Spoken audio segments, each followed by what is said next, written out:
Prakarsa Jaringan Cerdas Indonesia mempersembahkan Awal Jaringan Listrik di Indonesia. Jaringan listrik di Indonesia sudah mulai dibangun lebih dari 100 tahun lalu untuk memenuhi kebutuhan listrik di perkebunan-perkebunan milik Belanda. Misalnya di daerah Plengan, Rawapening, Ambarawa, Deli, dan daerah Sukabumi. Pada saat itu kebutuhan listrik masih sederhana dari satu pembangkit tenaga air yang disalurkan ke pabrik dan perumahan sekitarnya. Pembangkit listrik bersifat setempat dan belum terhubung satu sama lain. Dengan meningkatnya kemajuan teknologi di area kelistrikan di awal abad 20, mulailah dibangun jaringan yang dapat menghubungkan pembangkit satu dengan yang lain menjadi satu sistem tenaga listrik. Setelah jenis pembangkit tenaga listrik yang berawal dari pembangkit tenaga air ditambah dengan pembangkit listrik uap, batu bara, dan pembangkit listrik tenaga diesel, membentuk sistem jaringan tenaga terpadu yang pada tahun 1970-an telah meliputi daerah Jawa, Sumatera Selatan, Sumatera Utara, dan beberapa daerah lainnya di Kalimantan dan Sulawesi. Pada masa terdahulu, penggunaan listrik hanya untuk penerangan dan hiburan, radio atau televisi, sehingga kebutuhannya relatif kecil dan waktu penggunaannya tertentu. Dengan penggunaan listrik semacam itu, jenis interaksinya cukup dengan sistem interaksi satu arah dari produsen ke konsumen. Namun, belakangan ini kebutuhan listrik meningkat seperti untuk AC, pompa air, mesin cuci, kulkas, dan alat-alat elektronik lainnya. Selain itu, listrik juga digunakan untuk penggerak industri dan pabrik, serta untuk kebutuhan pusat bisnis, perkantoran, dan perbelanjaan yang makin menjamur. Dikarenakan penggunaan listrik lebih besar dan lebih kompleks, kualitas listrik harus membutuhkan kualitas yang lebih baik dari saat ini. Di samping perkembangan teknologi pembangkit listrik, teknologi informasi dan komunikasi pun berkembang secara cepat. Teknologi informasi dan komunikasi adalah peran komunikasi terpadu dan integrasi telekomunikasi atau saluran telepon dan sinyal nirkabel, komputer, serta perangkat lunak perusahaan yang diperlukan, middleware, penyimpanan, dan sistem audiovisual yang memungkinkan pengguna untuk mengakses, menyimpan, mengirimkan, dan memanipulasi informasi. Perpaduan kedua teknologi tersebut berkembang pesat melampaui bidang teknologi lainnya. Hingga awal abad ke-21, teknologi informasi dan komunikasi masih terus mengalami berbagai perubahan dan belum terlihat titik jenuhnya. Agar dapat mencapai kualitas listrik yang lebih baik, maka jaringan listrik yang lama kini dilengkapi dengan jaringan data fiber optik sampai ke pelanggan. Jaringan fiber optik adalah jaringan pipa rambut yang mampu menyalurkan data dengan menggunakan berkas cahaya sehingga terbebas dari interaksi elektromagnetik dan mampu menyalurkan data dengan rasio signal to noise yang sangat tinggi. Tersedianya jaringan fiber optik ini memungkinkan pengintegrasian smart grid dengan jaringan tetap broadband yang mampu menjangkau seluruh pengguna listrik yang jumlahnya hampir mencapai 60 juta rumah tangga yang telah tersedia koneksi fisik antara pelanggan dengan fasilitas penyediaan listrik. Teknologi Internet of Things. Cara kerja Internet of Things yaitu dengan memanfaatkan sebuah pemrograman yang dimana tiap-tiap perintah itu menghasilkan sebuah interaksi antara sesama mesin yang terhubung secara otomatis tanpa campur tangan manusia dan dalam jarak berapapun. Internetlah yang menjadi penghubung di antara kedua interaksi mesin tersebut, sementara manusia hanya bertugas sebagai pengatur dan pengawas bekerjanya alat tersebut secara langsung. Tantangan terbesar dalam mengkonfigurasi Internet of Things ialah menyusun jaringan komunikasinya sendiri, yang dimana jaringan tersebut sangatlah kompleks dan memerlukan sistem keamanan yang ketat. Semua perkembangan ini membuat jaringan listrik yang ada perlu ditingkatkan untuk menjadi smart grid. Smart Grid adalah jaringan listrik cerdas yang mampu mengintegrasikan aksi-aksi atau kegiatan dari semua pengguna, mulai dari pembangkit sampai ke konsumen dengan tujuan agar lebih efisien, berkelanjutan, ekonomis, dan suplai listrik yang aman. Smart Grid ini memungkinkan pembangkit listrik energi terbarukan yang kapasitas dan produksinya sangat bergantung dari keadaan alam dan dapat terintegrasikan dengan pembangkit listrik berskala besar dengan bahan bakar konvensional, sehingga penggunaan energi terbarukan dapat dimaksimalkan, serta penggunaan energi konvensional dengan energi yang tidak ramah lingkungan dapat dikurangi. Pengintegrasian jenis pembangkit listrik untuk berbagai konsumen dengan kebutuhan yang kompleks membuat Smart Grid ini mampu menjadi cara untuk meningkatkan efisiensi dan ramah lingkungan. Pengintegrasian ini diyakini akan mampu meningkatkan penetrasi broadband yang ada di rumah-rumah konsumen secara cepat, murah, dan handal bila dibandingkan dengan pengguna jaringan broadband ke rumah-rumah yang menggunakan jaringan khusus, seluler, bahkan jaringan satelit sekalipun. Keuntungan lainnya adalah jaringan tetap ini tidak memerlukan spektrum radio sehingga frekuensi radio dapat digunakan komunikasi jenis lain yang lebih membutuhkan telekomunikasi bergerak dan sebagainya.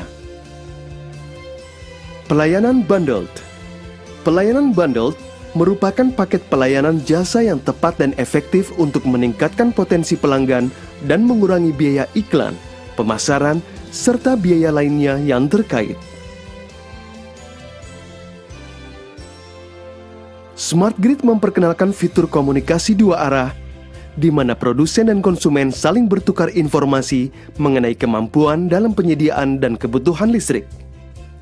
Dengan fitur ini, kemampuan pengolahan data yang meningkat, maka pelayanan listrik dapat berlangsung dengan kualitas yang tinggi sesuai dengan harapan konsumen untuk lebih efisien dan mampu mengadaptasi pembangkit jenis baru serta turut mendukung penggunaan listrik sebagai energi transportasi. Akses internet jalur lebar menjadi pasar yang tumbuh dengan cepat dalam banyak bidang di awal tahun 2000. Karena broadband yang diberikan kepada pelanggan terus meningkat, pasar dapat mengharapkan bahwa pelayanan video on demand dapat disalurkan melalui internet akan menjadi semakin populer. Meskipun begitu, saat ini pelayanan tersebut masih membutuhkan jaringan yang khusus. Smart Home. Smart Home ini berkomunikasi dengan jaringan listrik dan memungkinkan konsumen untuk mengelola penggunaan listrik mereka sendiri. Caranya adalah dengan lebih sering mengukur konsumsi listrik rumah melalui smart meter. Perusahaan listrik dapat menyediakan informasi yang lebih baik kepada konsumennya untuk membantu mengelola tagihan listrik mereka.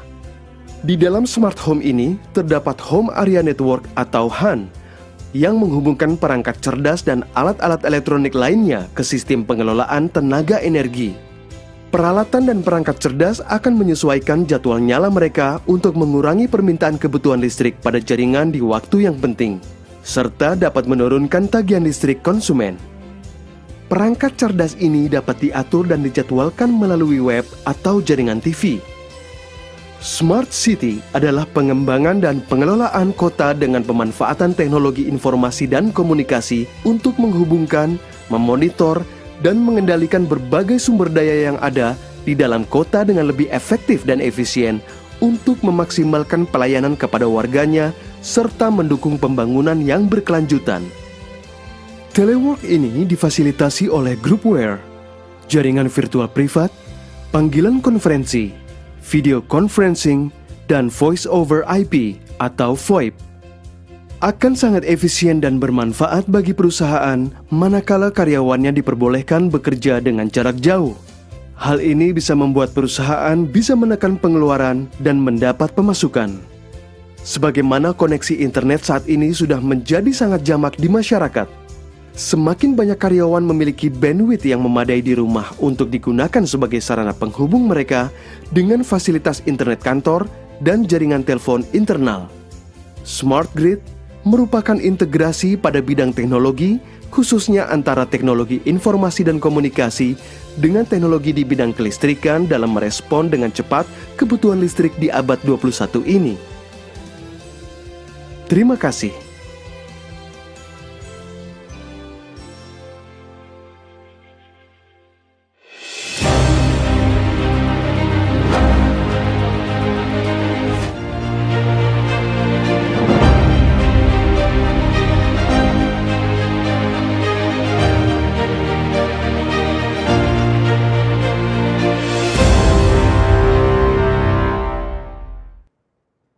Good afternoon, ladies and gentlemen. Welcome to International Conference on the role of electrical power sector to achieving successfully net zero emission targets in ASEAN. My name is Prita. I am from Institute Teknologi PLN. I will be moderator for today. On behalf of the organizer, we would like to extend a warm welcome and express our gratitude for participating in this conference. This conference aims to facilitate improved understanding of renewable energy system opportunities in ASEAN and build connection and encourage dialogue between Indonesia and ASEAN renewable energy key players. I believe this is an interesting topic for all of us. Today, we will hear from experts in the field on the latest development, best practices, challenges, and opportunity facing the sector as it works towards achieving net zero emission targets.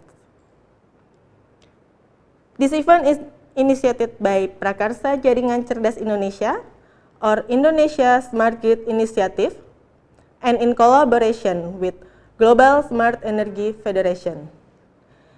This event also contributed by Ministry of Energy and Mineral Resources, Republic of Indonesia, India Smart Grid Forum, State Electricity Company or PT PLN Persero Indonesia, ASEAN Center for Energy, the Provincial Electricity Authority Thailand, and the United Nations Economic and Social Commission for Asia and the Pacific.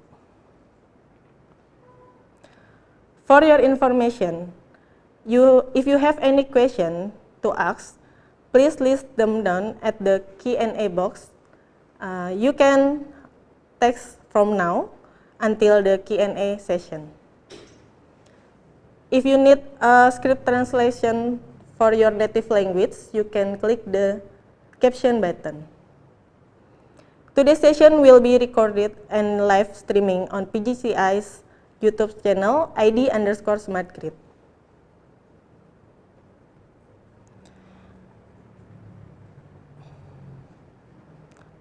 Ladies and gentlemen, it is now my pleasure to introduce our panel of speakers who will be sharing their insight on today's discussion.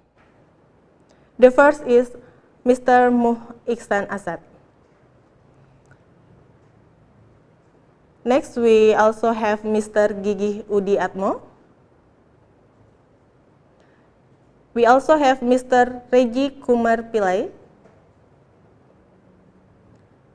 We have Mr. Zainal Arifin.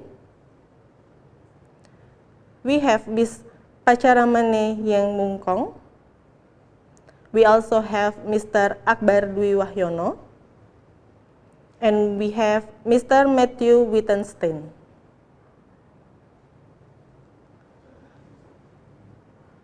Each of our speakers will be sharing their valuable insight and expertise on their sector to discuss about challenges and opportunities that need to be addressed in order to achieve net zero emission target in ASEAN. I would like to express my gratitude to our speakers for taking the time to share their knowledge with us today. Now let's take a look at agenda for today's conference. Our conference will begin with welcoming speech, and then there are keynote speeches, followed by main agenda. There is a presentation from our speakers, and followed by response from Mr. Edi Widiono, and the last is question and answer session. Now we will move to the welcoming speech. Ladies and gentlemen, I will invite Mr. Muh Ihsan Asad to give welcoming speech. Mr. Muh Ihsan Asad is Chairman of Organizer Board of Indonesia Smart Grid Initiative. He is Director Mega Project of State Electricity Company, PT PLN Persero 2020 until 2021. Please welcome Mr. Muh Ihsan Asad.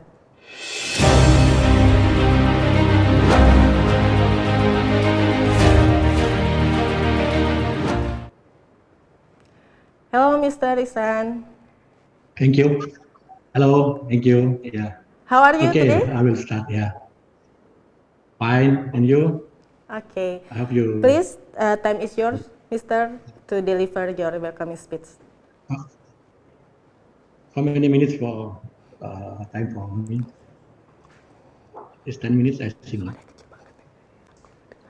Okay, Assalamualaikum warahmatullahi wabarakatuh. Salam sejahtera, salam, Om Swastiastu, Nama Budaya, dan salam kebajikan. Good afternoon, distinguished ladies and gentlemen, and our respected colleagues. Welcome to the International Conference, special discussion for ASEAN region on this early 2023 initiated by us, Indonesia Smart Grid Initiative, or as well as we know is PJCI, Prakarsa Jaringan Cerdas Indonesia, with the title of the role of electrical power sector to achieve a net zero emission target in ASEAN.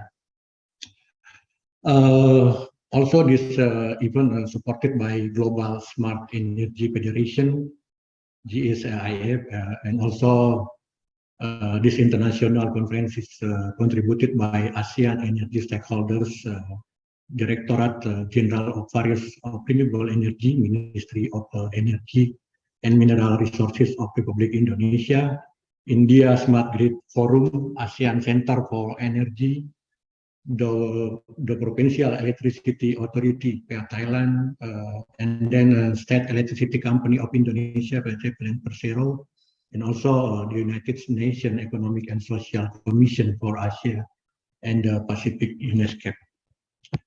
We are grateful for the presence and willingness of participants from all of our Indonesia and other parts of the world to discuss openly with the expert in this event. We want to welcome for today's speaker, keynote speaker, Mr. Gigi Udi Utomo. He is the Director of Energy Conservation, Ministry of Energy and Mineral Resources, Republik Indonesia. We know that the Indonesia commitment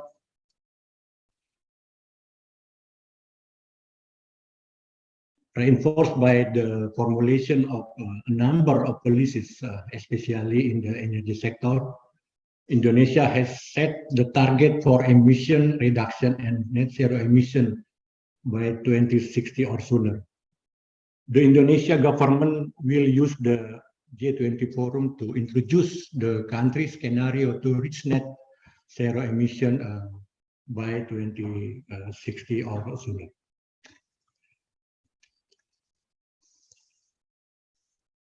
The scenario called the Nation Green Energy Strategy cover plans to transition from fossil to new renewable energy. Hereby on it, Mr. Gigi is also able to update the grid development, including the grid system of ASEAN, that probably later Indonesia will build and develop. We also know that Indonesia has a lot of green energy resources in the world. So we hope Mr. Gigi will share the strategy and process for exporting green grid power of Indonesia for ASEAN, especially ASEAN. And then second keynote speaker is Mr. Regi Kumar Pillai. He is the President of Indonesia Smart Grid Forum and Chairman of Global Smart Grid Smart Energy Federation, GSEF. We hope you can share all ASEA power strategies, perhaps also for the ASEAN region to reach their net zero carbon. And we hope you can also tell us what the best practices to solve and make the unite for net zero ASEA power. And then speakers today is Mr. Zainal Arifin. He is Executive Vice President of Engineering and Technology at PT PLN Persero Indonesia, as the largest electricity company in Indonesia, that also has big responsibilities for Indonesia electricity. We hope you can share the international, especially ASEAN Green Grid Power Plant strategy for build the interconnectivity country to country to reach the net zero emission target from the resources that Indonesia and the digitalization technology sooner or later. The second speaker is Mr. Akbar Dwi Wahyono. He is a research analyst at Power, Fossil Fuel, Alternative Energy, and Storage Department at ASEAN Center for Energy.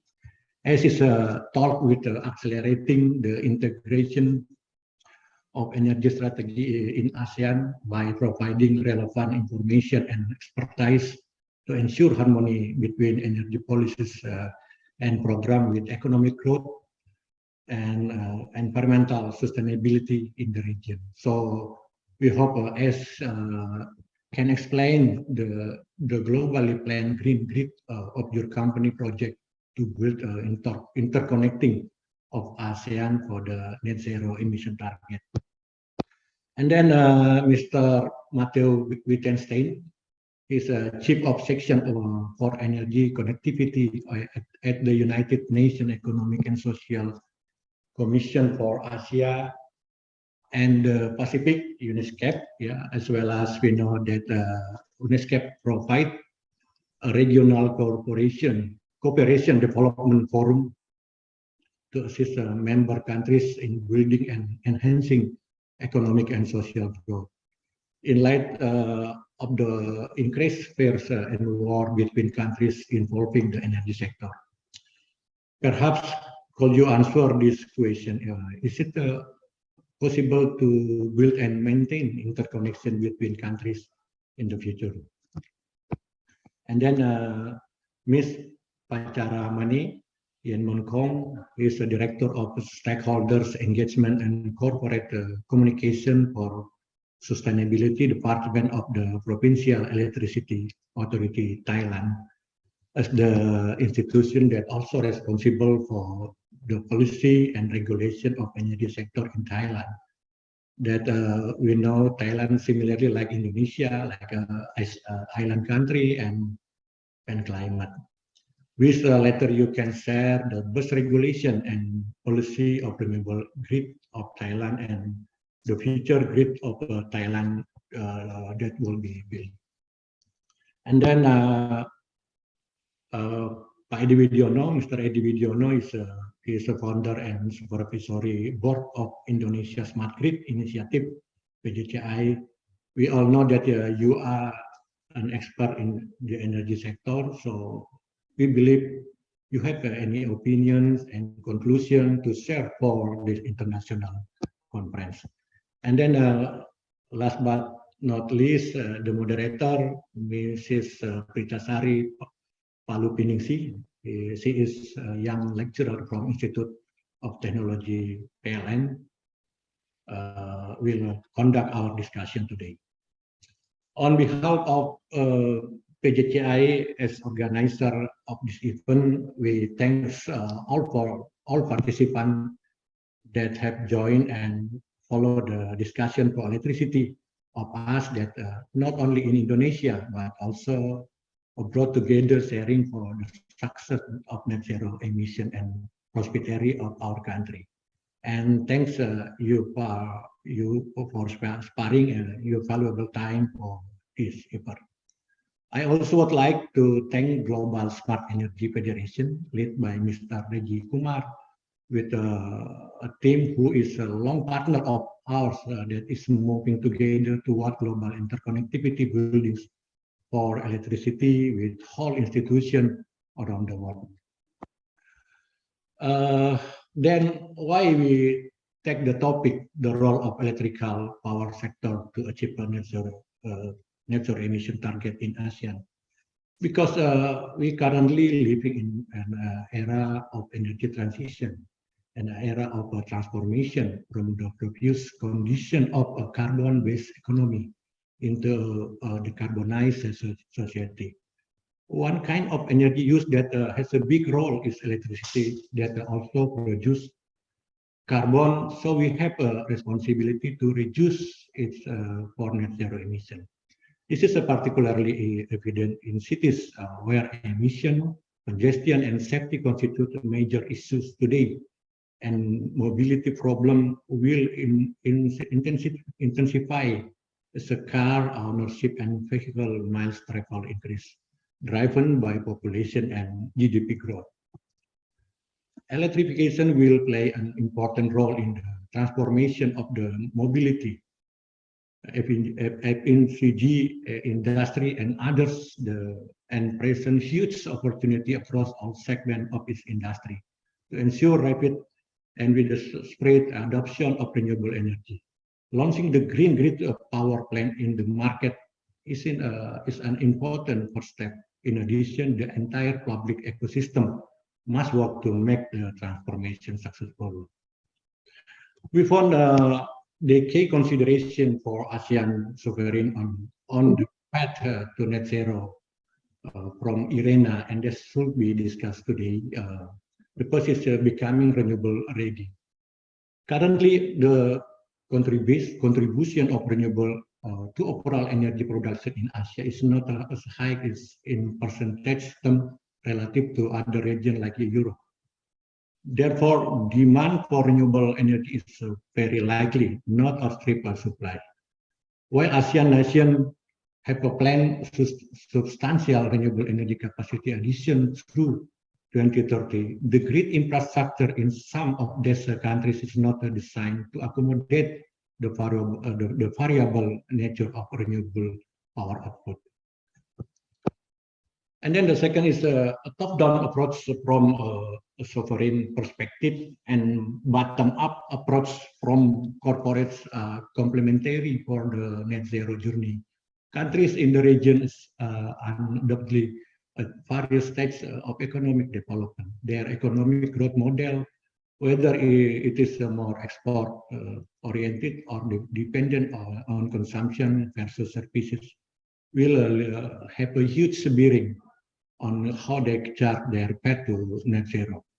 And the third is developing the regional taxonomy in alignment with the international standards. The transition to net zero will require a transformation of the economy, which could be disruptive in some respect. But for the ASEA and for many other regions, the benefits should outweigh the cost in terms of avoided climate risk and improvement and in environmental quality, such as cleaner air. What's more, there are substantial economic opportunity for countries and companies that are prepared to engage in the transformation, and ASEA is well positioned to be part of the solution. So, ladies and gentlemen, I hope this webinar can provide answer or a direction to solution of many questions that are still lingering in our minds. Understanding the critical step to improve interconnectivity in each country and strengthen our confidence in future mobility. Thank you, and best wishes from us, Indonesia Smart Grid Initiative. Sobat PJCI, salam Smart Grid. Wassalamualaikum warahmatullahi wabarakatuh. Waalaikumsalam warahmatullahi wabarakatuh. Thank you. Thank you, Mr. Iksan, for your welcoming speech. Now we will move to keynote speech. We will deliver with Mr. Gigih Udiatmo and Mr. Regi Kumar Pillai. For the first, I will invite Mr. Gigih Udiatmo for deliver his keynote speech. Mr. Gigih Udiatmo is Director of Energy Conservation at the Directorate General Renewable Energy and Energy Conservation at Ministry of Energy and Mineral Resources, Republic of Indonesia. Ladies and gentlemen, please welcome Mr. Gigih Udiatmo. Baik, terima kasih atas. Thank you for the opportunity to to speak at this very important event. Thank you to Iksan for very good welcoming remark that highlight the importance, in particular of the Asia to move away, to transition away from fossil fuel to low carbon or even to renewable energy, that we can achieve collectively with the global effort to achieve a net zero emission sometime in the future, depending on each region. So without further ado, I would like to, on behalf of Dr. Dadan Kusdiana, is the Director General of New Renewable Energy and Energy Conservation. I would like to deliver his remarks on this occasion. So please allow me to share some screen, do some presentation. So here, on this opportunity, I would like to present in particular on the power sectors and how Indonesia aiming to achieve, as Pak Isan already highlighted, the net zero emission target by 2060 or sooner. I will talk about strategies from the supply and from the demand sectors, how our sector in particular can contribute to achieving that low carbon target by 2060 or earlier. On the next slide. So this is two target and two milestones that Indonesia will aiming to achieve within, on the previous slide. If you could come back to the previous slide. Yeah, thank you. On the previous slide, as we can see here, that there are two targets. The first is the first milestone of 2030, where this is in line with the commitment from Indonesia government to, as a follow-up from ratifying the Paris agreements. So we have submitted our first NDC back in 2016, and then now in September last year, we submitted our revised NDC.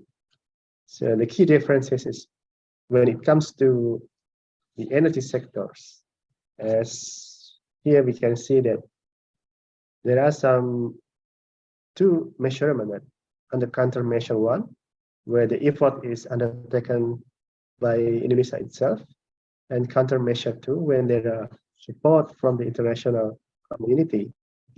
We are aiming to reduce our carbon emissions by 2030 is 358 million tons of CO2. This is a substantial increase from 314 million tons of CO2 in the previous first NDC submissions. And here, how we aim, if we follow the track, by last year, we already reduced our greenhouse gas emission to 91 million tons of CO2. And the way that we are achieving that reduction is through a combined effort, both on the power and other sectors. In the power sectors, we are using the strategies of renewable energy development, and then enhance energy efficiency. And then later on, we also introduce fuel switching from coal to cleaner energy sources like gas, and also as we see also gas as transition fuels for decarbonization of the energy sectors. We also moving away from coal to gas, and then coal to renewable energies. And on the right hand chart, we can see that if we are moving to beyond 2030, we are on the pathway to 2060 of net zero carbon emission target. Here we can see that the chart is the dark chart is reflecting the power sectors.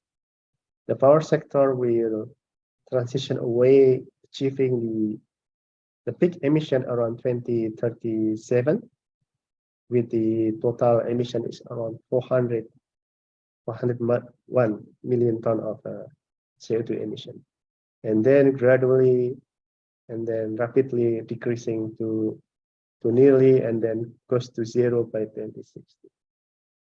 How are we going to achieve that strategies? That we are using several strategies. By 2030, here we have a colleague from PLN. As we know that PLN for the first time published, we call it a green RUPTL, whereby the share of renewable is higher than the share of fossil fuel in 2021 and 2030 RUPTL. And then there are also strategies like how we can reduce the underutilized coal-fired power plants, that those that operate at low capacity factor, high emission. If there are support of low concessional loan or grant from international countries, we would like to keen to cooperate to reduce that power plants. And on the next slide, here this is the detailed breakdown of technology and fuels that under the power sectors from 2022 up to 2060. As we can see that in 2022, we have a total installed capacity of 82 gigawatt of power plant, whereby around 66 comes from coal-fired power plant and also gas-fired power plants. Whereas the remaining, including from renewable, is accounted for around a combination between geothermal, nuclear. Sorry, we don't have nuclear yet, but we have a geothermal, hydropower, bioenergy. And beyond 2050, we're aiming to develop other clean energy sources, including we also consider, in addition to large scale of solar PV, we're aiming to develop other technology, including nuclear power plant by around 2050.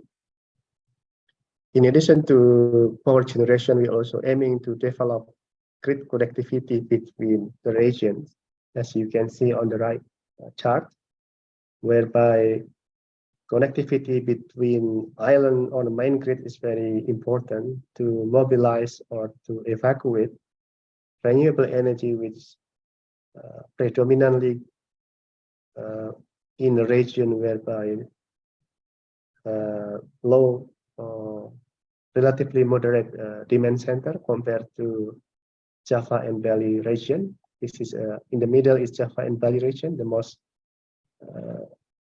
higher consumption of electricity, and then followed by Sumatra Islands and other regions like Sulawesi, Kalimantan, and Papua, whereby the source of renewable is distributed all across Indonesia. So in order to optimize the delivery of electricity, we aiming to develop grid connectivity between the islands, in particular the main region of Indonesia. On the next slide,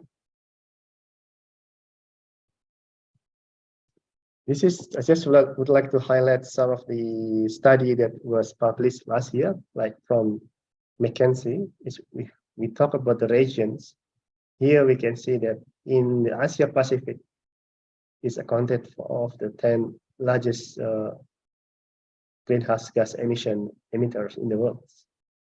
So this is just to highlight some of the sectors and that contribute to the emissions. So power sector is one of the key sectors that, except for some countries that will account for the highest share of contributing to the CO2 emissions. So I think today's event is very important that we can discuss and find a strategy that collectively we can decarbonize our power sectors toward achieving net zero emissions. And because this is important, because by a study conducted by IRENA last year, if we talk about the Southeast Asia, the demand is energy demand is projected to rise more than double, 2.5 higher. That it is now, that's why it became important to find technology and as well as connectivity, as well as fuels that have a low or zero emissions, so such that we can continue to develop our economy without necessarily increasing or substantially increase the emissions. Then one of the key initiative is on the right, as we can see that in the previous COP26 there are some of the 8 of the ASEAN member countries has pledged for net zero emissions, with the target is reducing 91% of Southeast Asia carbon emissions. And if we look into detail on the power sectors, the key strategy is to reduce the operation or development of coal-fired power plant, and in line with that also meeting the demand through the development of renewable power plants. And on the second strategy is to deepen the cooperation between countries in the regions, that by doing so there are some connectivity that it can be realized in the futures. And number 3, we also understand that it will require high investment, that it doesn't necessarily mean all comes from the region, but we also expect some cooperation and also support from the international that can assist with the provision of low cost of financing, as well as transfer of technology. On the next slide.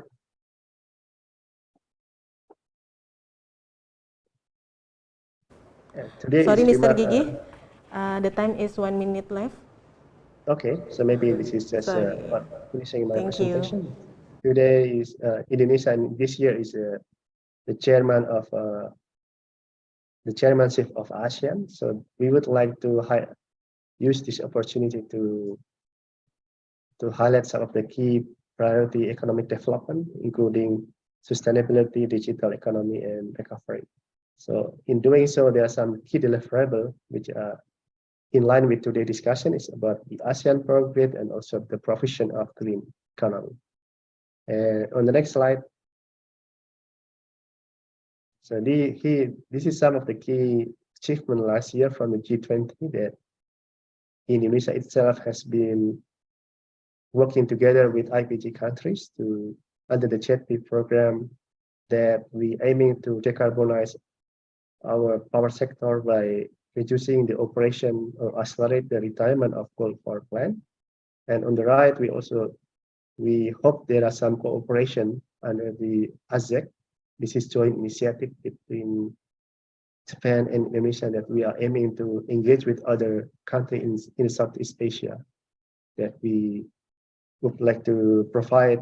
Maintaining the cooperation is to maintaining the economic growth, while we also achieving our net zero of low carbon development strategy. And final slide. Next one. With that, I would like to finish my presentation. Thank you for the opportunity to present this remark. Thank you. Thank you very much, Mr. Gigi, for your keynote speech. Now I will invite Mr. Reji Kumar Pillai to give the keynote speech. Mr. Reji Kumar Pillai is President of India Smart Grid Forum and Chairman of Global Smart Energy Federation. Please welcome Mr. Reji Kumar Pillai.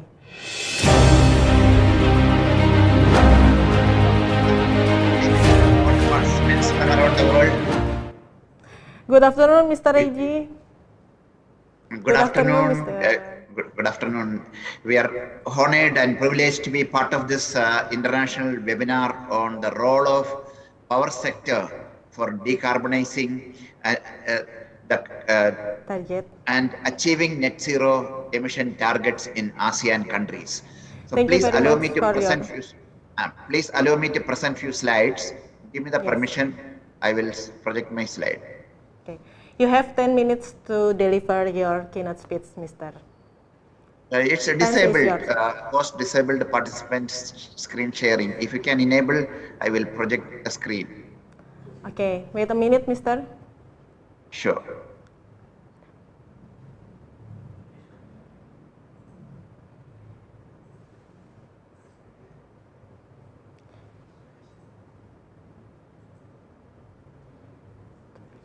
Okay, Mr.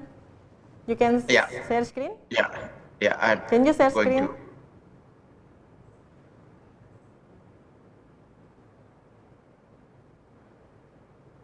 Is there any problem, Mr. No. Reji? Yeah, you can see my screen? Yes, I can see your screen. Okay. Okay, time is yours, So, Mr. Reji. thank you. Thank you very much. So, as all of you know, the decarbonization as a target for developed countries was accepted in the Kyoto Protocol in 1997, when developing countries were allowed to be out of that decarbonization target. It was in Bali, a nationally appropriate mitigation action plan 10 years down the line in 2017. A discussion on NAMA evolved, and later in 2009 in Copenhagen, India made a voluntary commitment that we will reduce our emissions by 33% from 2004 levels by 2030. So many other countries followed following year in Cancun, and also finally leading to the Paris Agreement, where gradually developing countries assumed greater responsibilities for decarbonization of the world. The Paris Agreement in December 2015 is the one where it became mandatory for all the countries to agree upon certain decarbonization targets. And as we speak, more than 196 countries have agreed and signed up to this program. India has recently made a commitment that we will go net zero by 2070. Some of them set the target 2045, 2050. China is 2060 and India is 2070. So most of them between 2040 to 2070. And Indonesia and India are the major populations outside of China. And hence we too, although per capita emission in both of our countries are much lower than the developed countries, we are net pollution, total emissions in a year is big numbers, and all of us have assumed responsibility to reduce. This gives power sector is considered to be one of the largest emission sectors, followed by transport and industry. And the power generation capacity, how over the last 20 years, moving from fossil fuel to non-fossil fuels is given in this slide. And at the Paris Agreement, as part of the agreement, there was a promise that 100 billion fund will be given by developed countries for assisting developing countries, and a single dollar has not come yet 10 years down the line. So moving to the,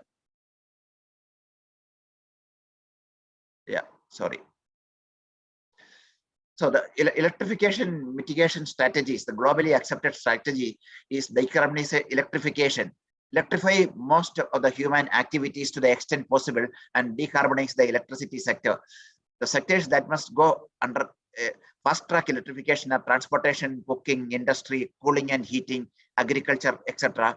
And power generation need to be decarbonized more quickly. So there are certain numbers which I won't go through the detail. The slides will be shared by the organizers who can share with all the participants and registered participants. So in the year 2020, about these are all IEA estimates and numbers. The 630 gigawatt of solar and 390 gigawatt of wind by 2030. every year. So that's about a terawatt of renewable energy to be added to the grid every year is a very tall target. It is going to be very, very difficult for grid operators around the world. This is for the 1.5 degree target by end of the century. So IEA has subsequently come out with a net zero roadmap by 2050 for the power sector. So net zero power sector by 20 for the nations. In fact, it's for all nations, not just power sector.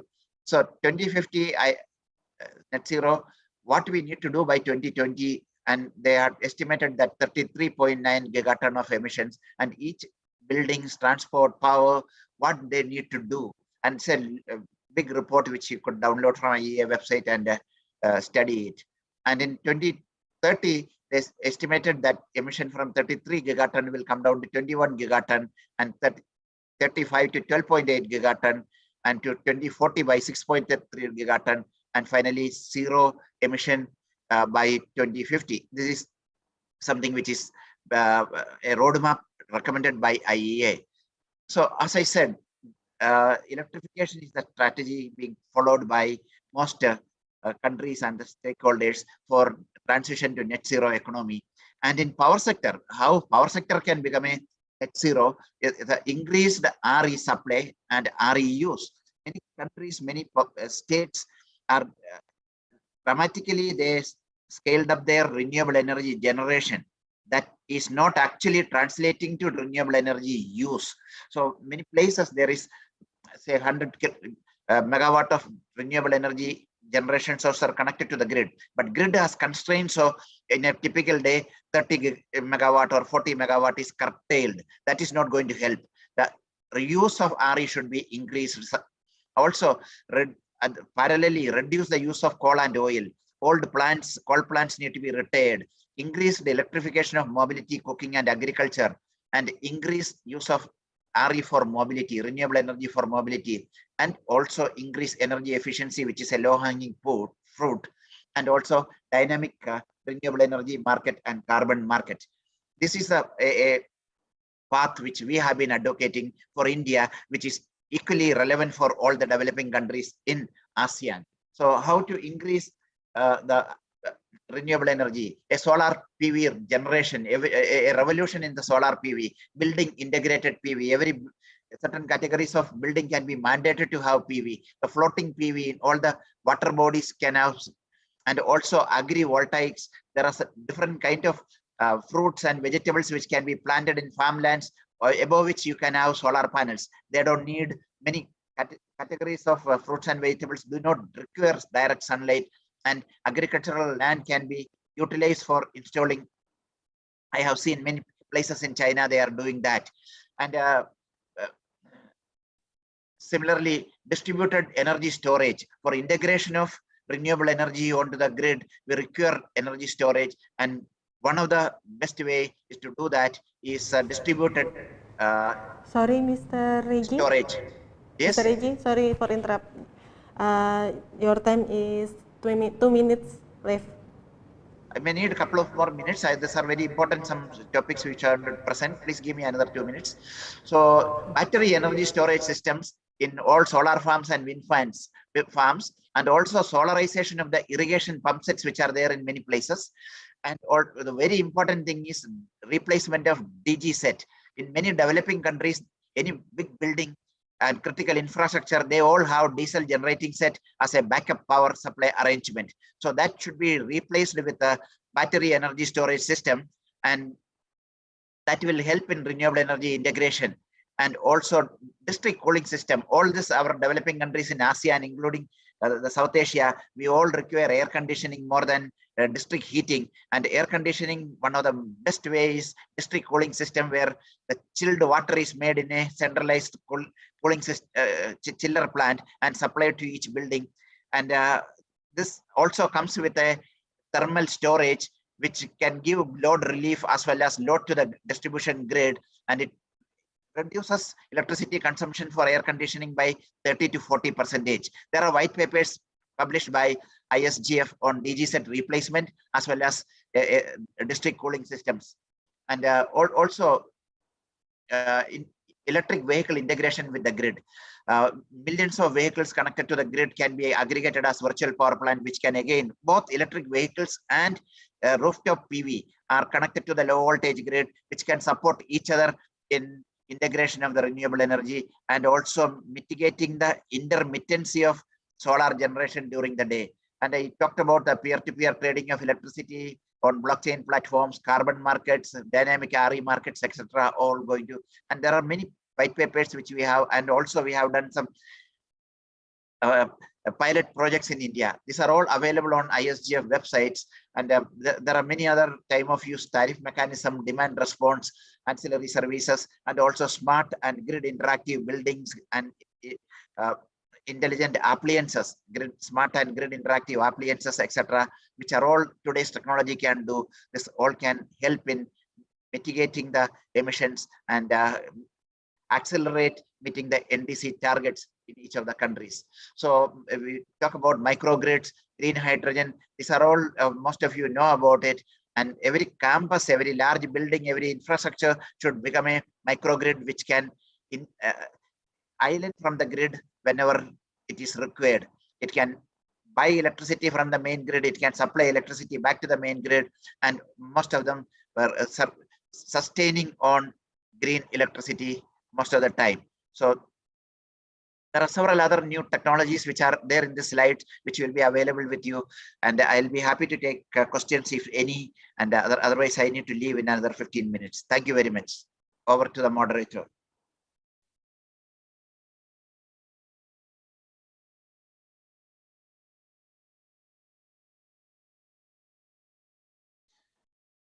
Participants, you can ask question to all to all speakers by type the question at the Q&A box, and if you need translation for your native language, you can click the caption button.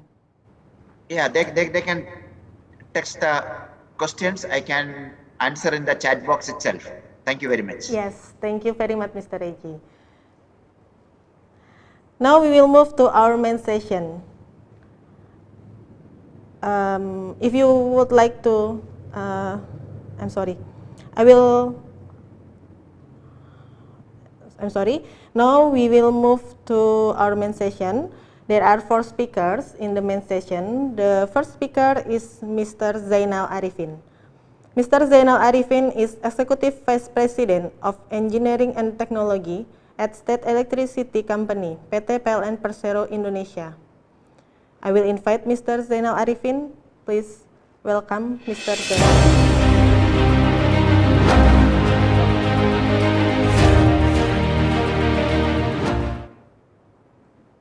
Hello, Mr. Zainal. Hello, Assalamualaikum. Good afternoon. Waalaikumsalam warahmatullahi wabarakatuh. Good afternoon. How are you, Mr.? Yeah, good. I'm still in Japan right now, actually. You're still in Japan. Okay. Mr. Zainal Arifin will deliver speech about the strategies of your country to reach the net zero emission targets from the resource and the digitalization. Okay, Mr. Zainal, time is yours. You have 15 minutes to deliver your presentation. Okay. Thank you, moderator. You can see my presentation right now? Yes, the presentation is. Okay. Yeah. Thank you for inviting me to this wonderful conference. I would like to start with our presentation based on the PLN perspective.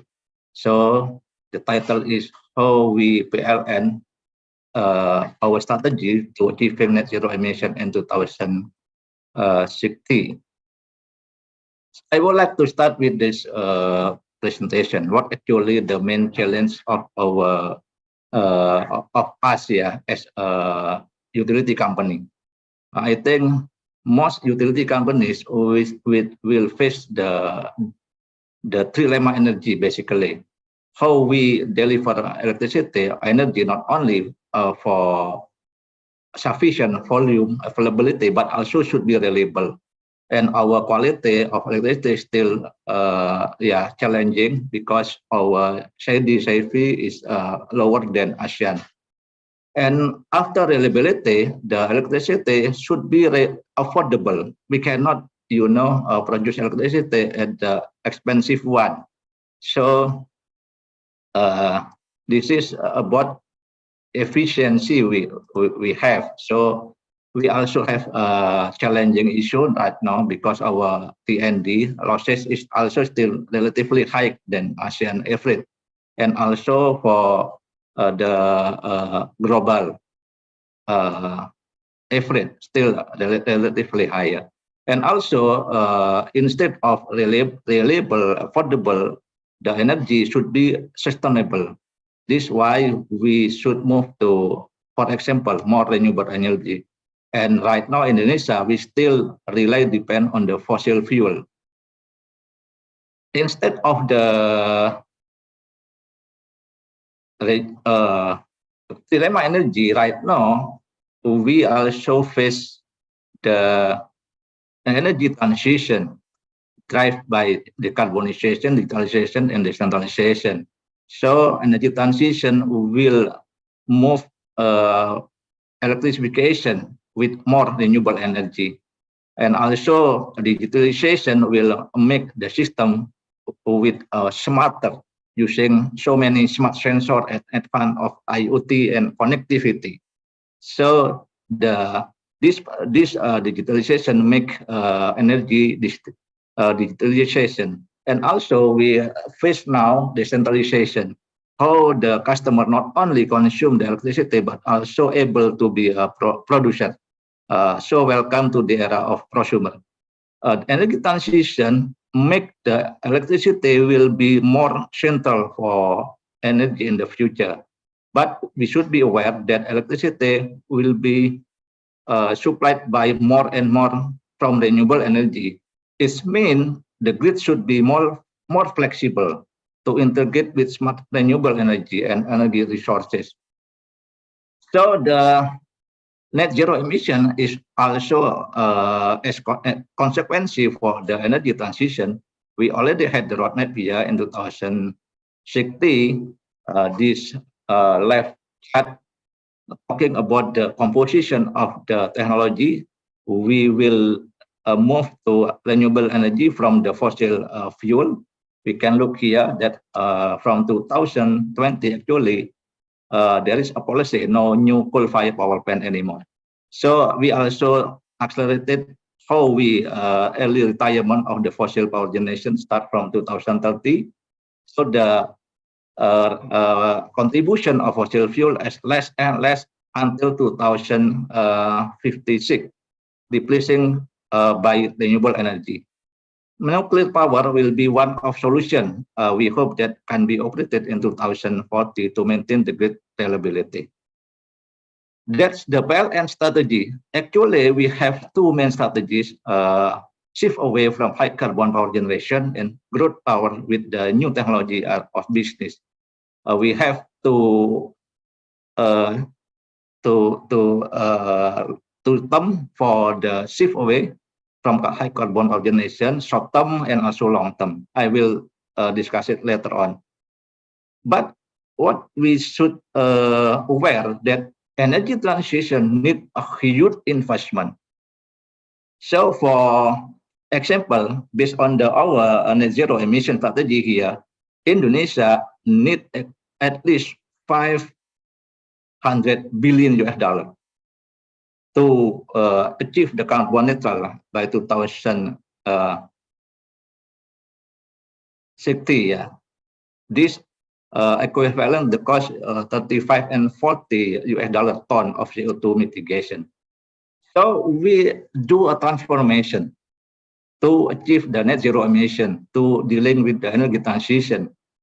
We have the transformation still ongoing right now based on the 4 strategy: to be green, to be lean, to be innovative, and to be customer focused. This, for example, what we do with to be green, we utilize low carbon technology and solution. We already start with the biomass co-firing for the existing coal-fired power plant. we also already launched the renewable energy certificate for our customer who would like to get the electricity and on green. And also we start to build so many renewable energy wind farm. We build the largest wind turbine in Southeast Asia in Sidrap, 75 megawatt, in Jeneponto, 70 megawatt, and will be more and more new wind farm. And also we already had the contract actually for build the PV solar floating in Cirata. Hopefully this year will be operated 145, also the largest in Southeast Asia, and also will be more in Saguling, Singapore, and so on. And also we do the digitalization to replace the diesel using the solar fuel to be renewable energy combined with the battery.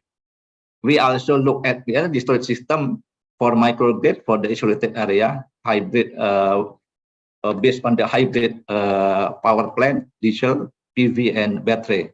And also we start look at also the green hydrogen. We already done with the small pilot project and still ongoing for the study. And also we try to look at also for the CCS, carbon capture storage, carbon capture utilized storage, still ongoing for doing studying with the university and also industry.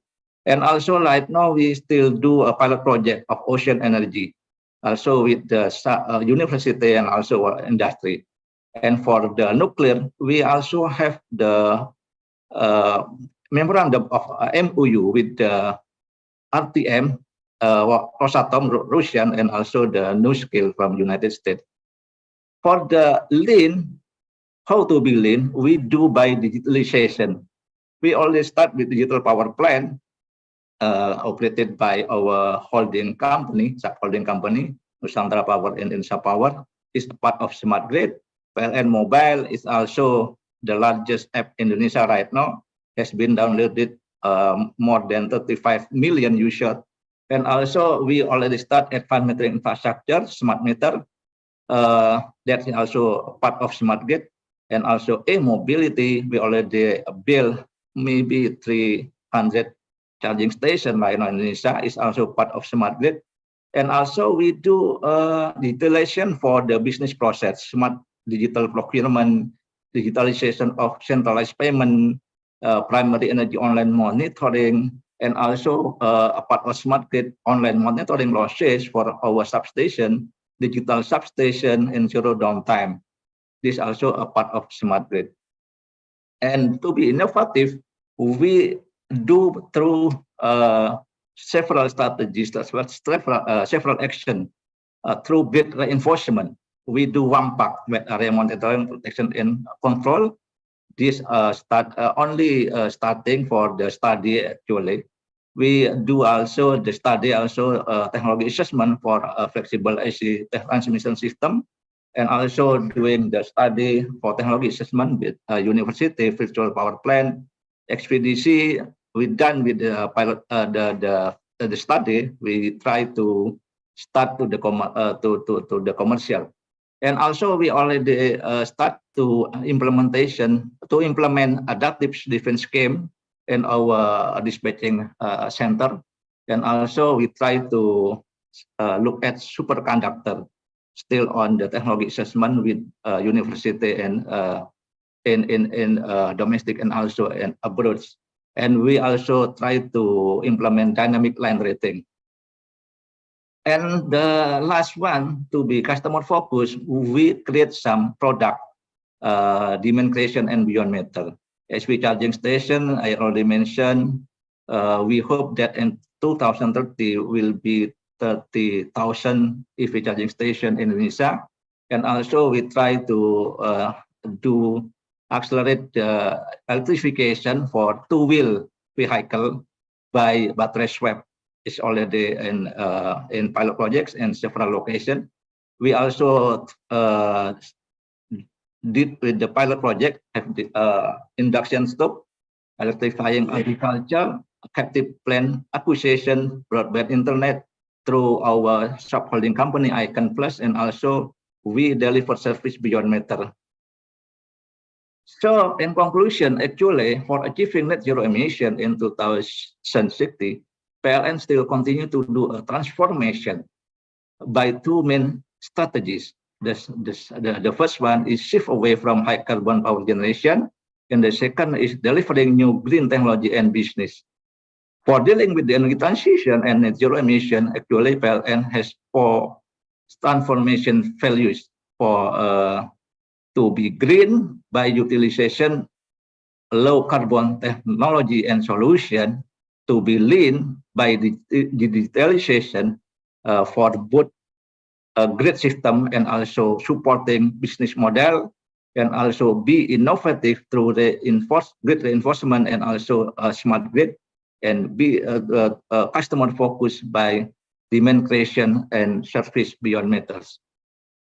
And of course, because energy transition needs a huge investment, so I believe that we cannot do alone. We need some collaboration and also strong support from government and others. So we need some collaboration with so many parties here, international lender, R&D institution, university, industry, vendor, and developer. I think that's all of my presentation. I hope that will be useful for you all. Thank you. Thank you, Mr. Zainal, for your presentation. Now we will move to the second speaker. There are Ms. Pacharamane Yenmungkong. Ms. Pacharamane is Director of Stakeholder Engagement and Corporate Communication for Sustainability Department at the Provincial Electricity Authority, Thailand. Please welcome Ms. Pacharamane Yenmungkong.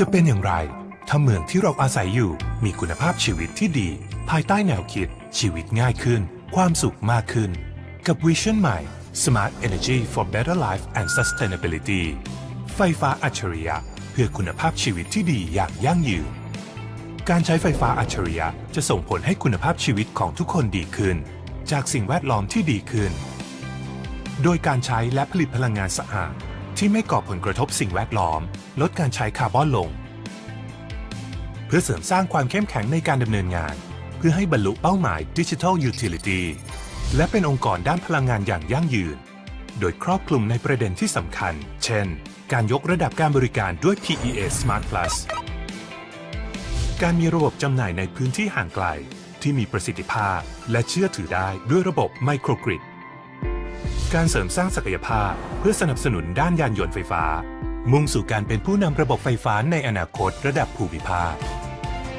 ด้วยวิชั่นที่กำหนดไว้ PEA สามารถขับเคลื่อนองค์กรสร้างมูลค่าเพิ่มขององค์กรด้วยนวัตกรรมพลังงานไฟฟ้าอัจฉริยะเป็นตัวขับเคลื่อนสังคมก้าวสู่ผู้นำธุรกิจด้านไฟฟ้าทั้งในประเทศและในระดับภูมิภาค Smart Energy for Better Life and Sustainability ไฟฟ้าอัจฉริยะเพื่อคุณภาพชีวิตที่ดีอย่างยั่งยืน Good afternoon, Ms. Pacharamane. Good afternoon.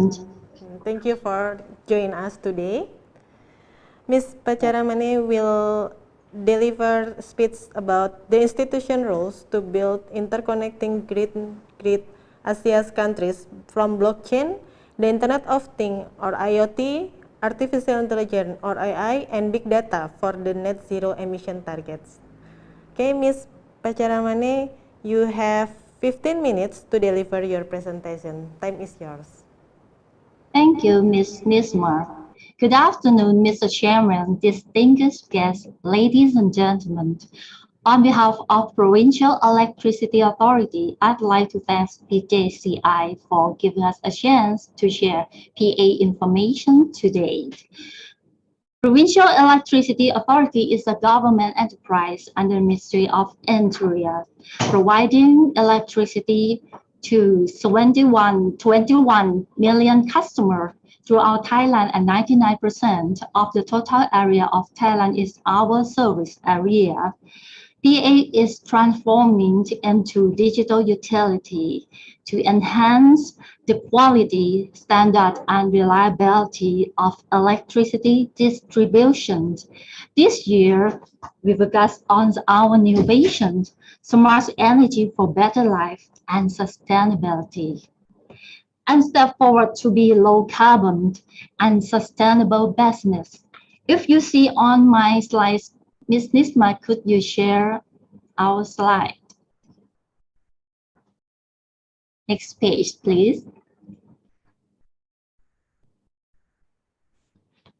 Yes, PA a step forward to be low carbon and sustainable business, covering green office, PA water, reforestation, high efficiency aircon, solar energy, carbon trading, net zero energy building, green transportations. And if you see on the bottom of this slide, let's take a look of PA milestones. PA has run the Green Office project since 2014 until now across the countries, and we encourage, acknowledge, awareness and engagement among PA employees in the use of resources and energy efficiency. Reduce overall greenhouse gas emissions more than 8,000 tons carbon equivalents during last 2 years. We developed the PA water applications for EV users and set a target to establish 263 charging stations throughout Thailand. And we'll have Thailand EV roaming platform soon. It's been MOU between electricity utility in government and private sector. Integrate EV platforms and develop central charge point operator, and also develop Pupapak. Pupapak is our innovations for EV business partner. Last year, we signed MOU with Royal Thai Air Force on floating solar installations, and in 2025, we plan to install in eastern area smart energy storage in remote area, including on islands such as Samui Island is in southern of Thailand. Moreover, in 2027, solar power generation systems on PA buildings in all 12 PA regional offices, and reduce overall greenhouse gas emissions more than 2,000 tons carbon equivalent per year. PA LED projects for 69 Thai cultural attractions across the country since last 10 years ago, since 2013 until now. So reduce overall greenhouse gas emissions 627,000 tons carbon equivalent. We also support clean energy technology for governments and public sector. PA and communities run on reforestation project. Almost 300,000 trees were planted. Total carbon removal more than 37,000 tons carbon equivalent, and to be continued more and more in our service area. Public transportation for PA officer will take place in 2037, fully 100% in 2042. Net zero energy building project in 2047, and we have around 204 PA office last 2 years that we run this project too. We use renewable energy technology and energy conservation technology to achieve net zero energy consumption in buildings, such as our high voltage operations training center can reduce overall greenhouse gas emissions of almost 60,000 tons carbon equivalents per year.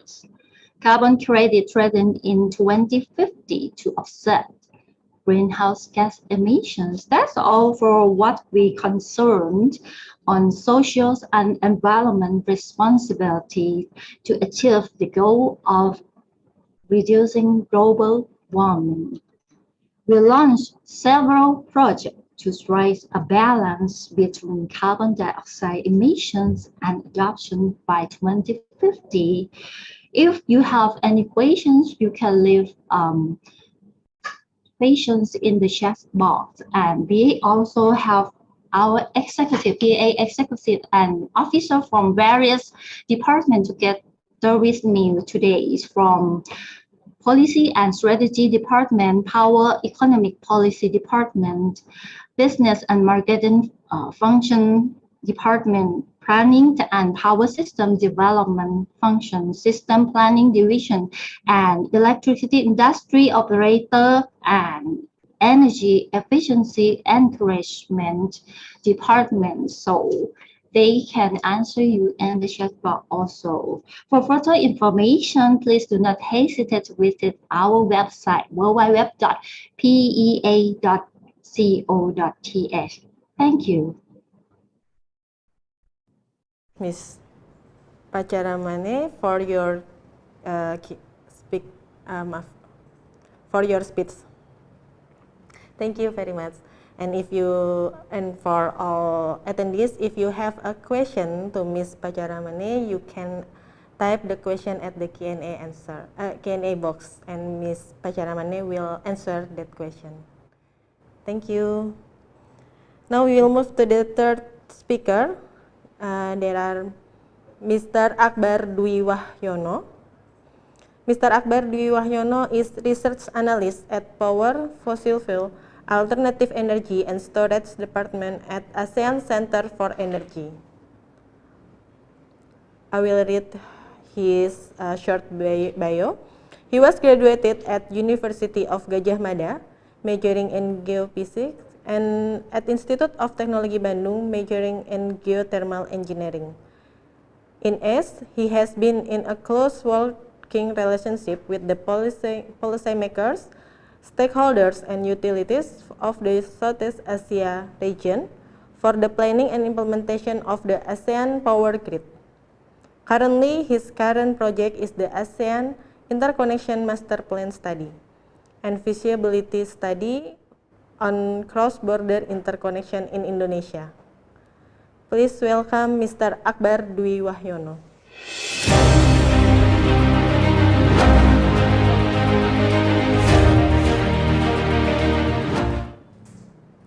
Hello, Mr. Akbar. Can you hear me? Hello. Yes, hello, Mbak. Thank you very much for the lovely introductions. Okay. Mr. Akbar, you will deliver a speech about update of electrical power sector readiness in ASEAN of its country, as well as we know that UNESCO provides a regional cooperation development forum to assess member countries in building and enhancing economic and social growth. In light of the increasing fears of war between countries involving the energy sector, is this possible to build and maintain interconnection between countries in the future? Okay.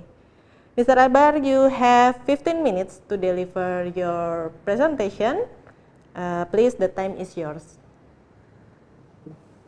Thank you very much, MC. And first of all, I would like to say special thanks to the Indonesia Smart Grid Initiative team to invite us as ASEAN Center for Energy to present in this international forum. I would like to request the event organizer to run my slide, please. Okay, thank you very much. This is the topic that I will be bringing this afternoon. I will have a brief session on ASEAN Power Grid Plan and implementation on the effort to greening the regional grid, particularly the ASEAN Power Grid. And please, next slide, please. Yes, as the first introduction of our organization, ASEAN Center for Energy, or we usually being called as ACE. We are the intergovernmental organization who serve the aspiration and interest of the 10 ASEAN member states in the energy sectors. We act as catalysts to unify and strengthen the ASEAN energy cooperation by providing the platform sharing, policy advisory, as well as capacity building. We also act taking the role for the knowledge hub, where we also conduct a data management and the previous study that we have conducted, where we also act as the think tank think tank organizations. Next slide, please. Yeah, as the one ASEAN community, we work together with all 10 ASEAN member states in order to achieve the regional blueprint for the energy cooperation in the ASEAN region, as well known as the APEC blueprint. This blueprint set out the ambitious target and initiatives to enhance the energy security and sustainability, and also to support the SDG 7. And through this document of the blueprint, we have the sub-theme for the second phase is to accelerating the energy transition and strengthening the energy resiliency through greater innovation and cooperation among the member states. And among these 7 program area, we have program area number 1, which focus on the ASEAN power grid development, and the program area number 5, renewable energy, which are tend to achieve the reduction of the emission in the power sectors. Next slide, please.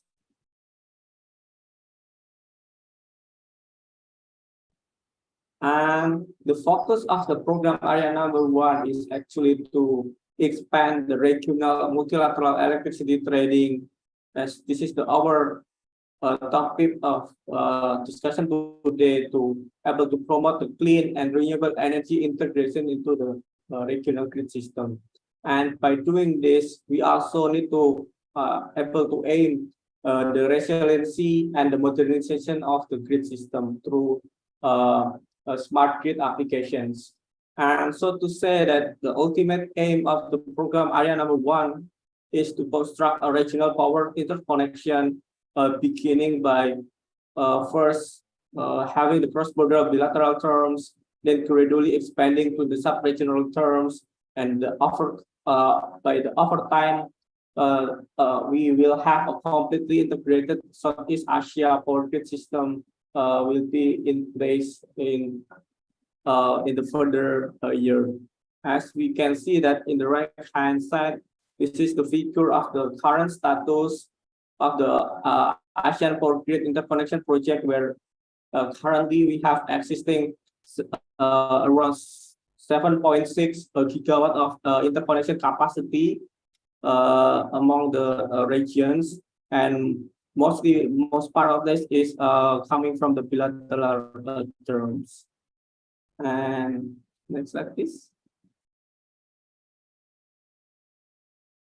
As the completion of the AIMS-3 phase 1 and phase 2, this is one of our flagship study under our organization.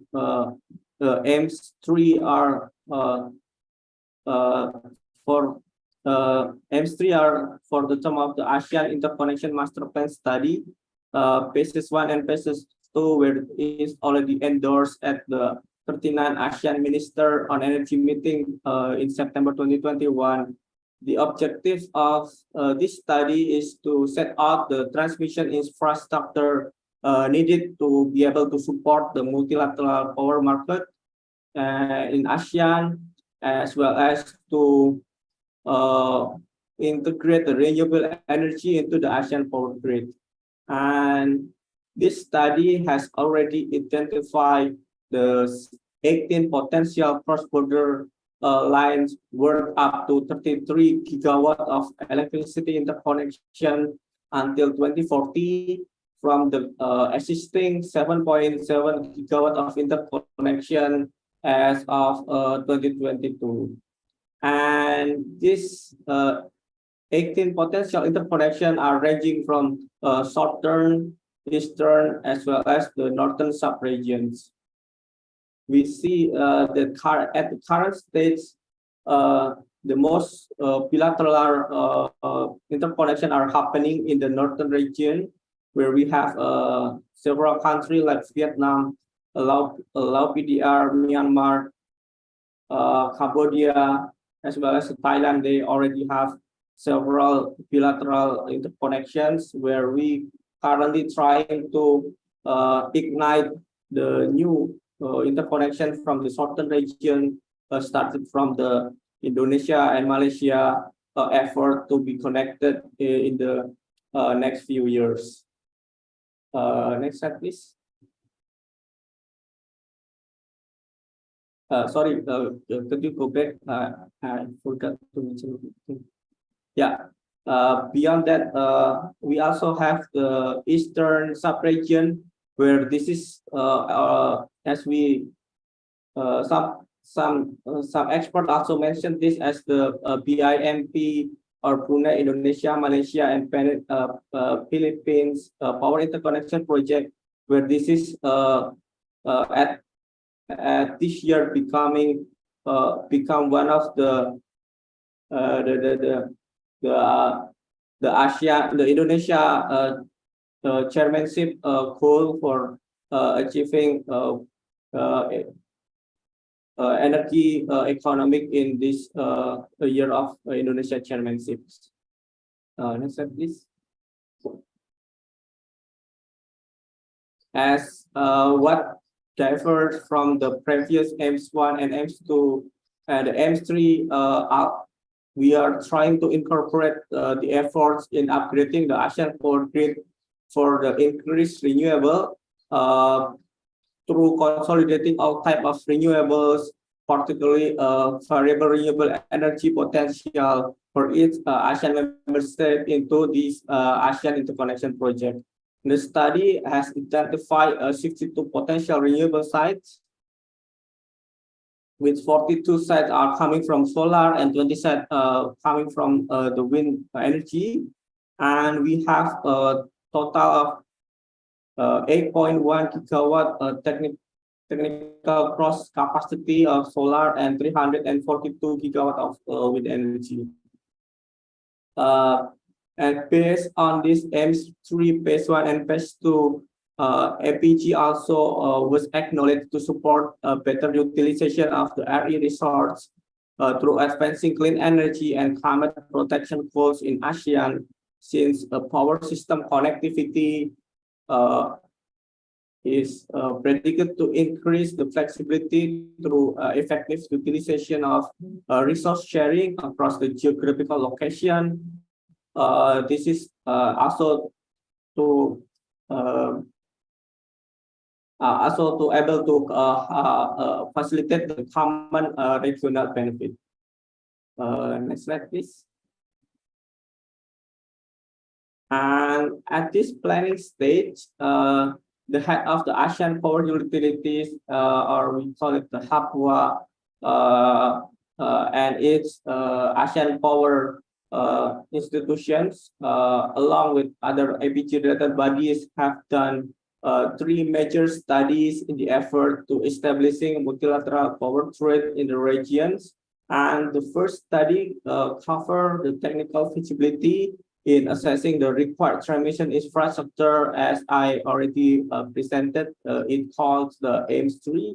And the second study covered the institutional framework through to study of this ASEAN Power Grid Generation Transmission System Planning Institution and the ASEAN Power Grid Transmission System operators.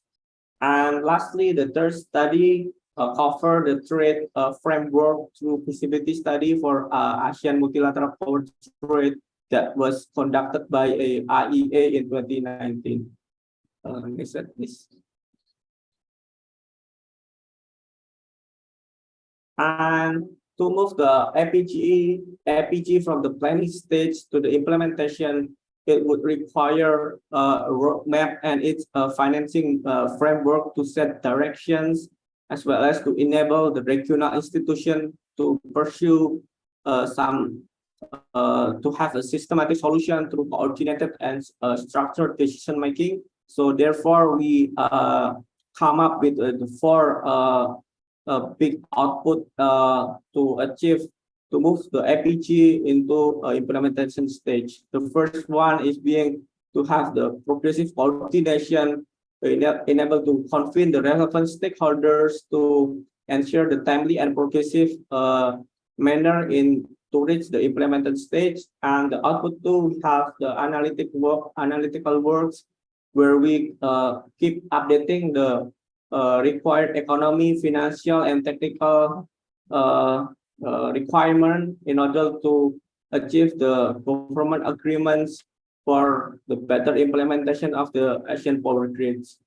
And the output three is the roadmap itself, and together with the financial framework to provide a coherent central coordinating tool for stakeholders and coordinating agency to able to identify the financing needs for the pending studies or pilot projects or the priority projects to provide a comprehensive financial framework with public and private source of funding resources. And that the output four is the implementation of the pilot project, where we try to foster the concrete step towards the implementation of APG. We also trying to have more concrete step before the implementation.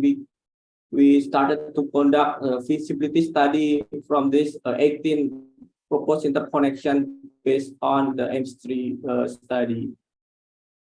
Next slide, please. I think that's all from me. Thank you very much. Go back to MC. Thank you very much, Mr. Akbar Dwi Wahyono. Ladies and gentlemen, we will move to the next speaker. They are Mr. Matthew Wittenstein. Mr. Matthew is Chief of Section for Energy Connectivity at the United Nations Economic and Social Commission for ASEA and the Pacific. Mr. Matthew was a senior electricity analyst at the International Energy Agency, where he focused on the economics of generation, the challenge of encouraged investment in clean energy technologies, and electricity market design.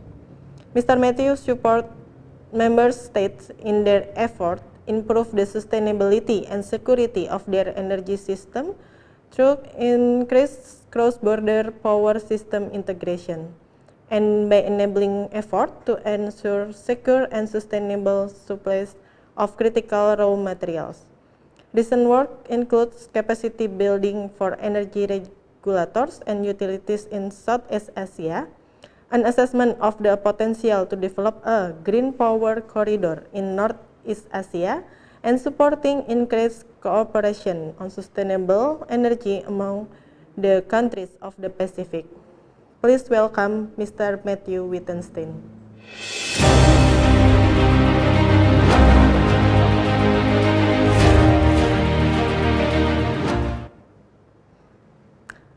Good afternoon, Mr. Matthew. Good afternoon. Thank you so much for the invitation to join this really excellent workshop. I'll just wait for my slides, or I'm happy to share them if that's more convenient. Okay, thank you for joining with us this afternoon. Mr. Matthew will share the update of electrical power sector readiness in ASEAN of its country. Okay, Mr. Matthew, you have 15 minutes to deliver your speech. The time is yours. Thank you very much. And I thank you again for being here. For those who don't know, UNESCAP, we're the Regional Commission for Asia Pacific for the United Nations. We cover energy issues and other economic and social issues for all of our region, including Southeast Asia. And that's what I'll try to focus on today, but I'll also bring in some regional context. I'm sorry, I'm just still waiting for my slides. Great. So next slide, please. In the energy division, we focus in particular on Sustainable Development Goal 7.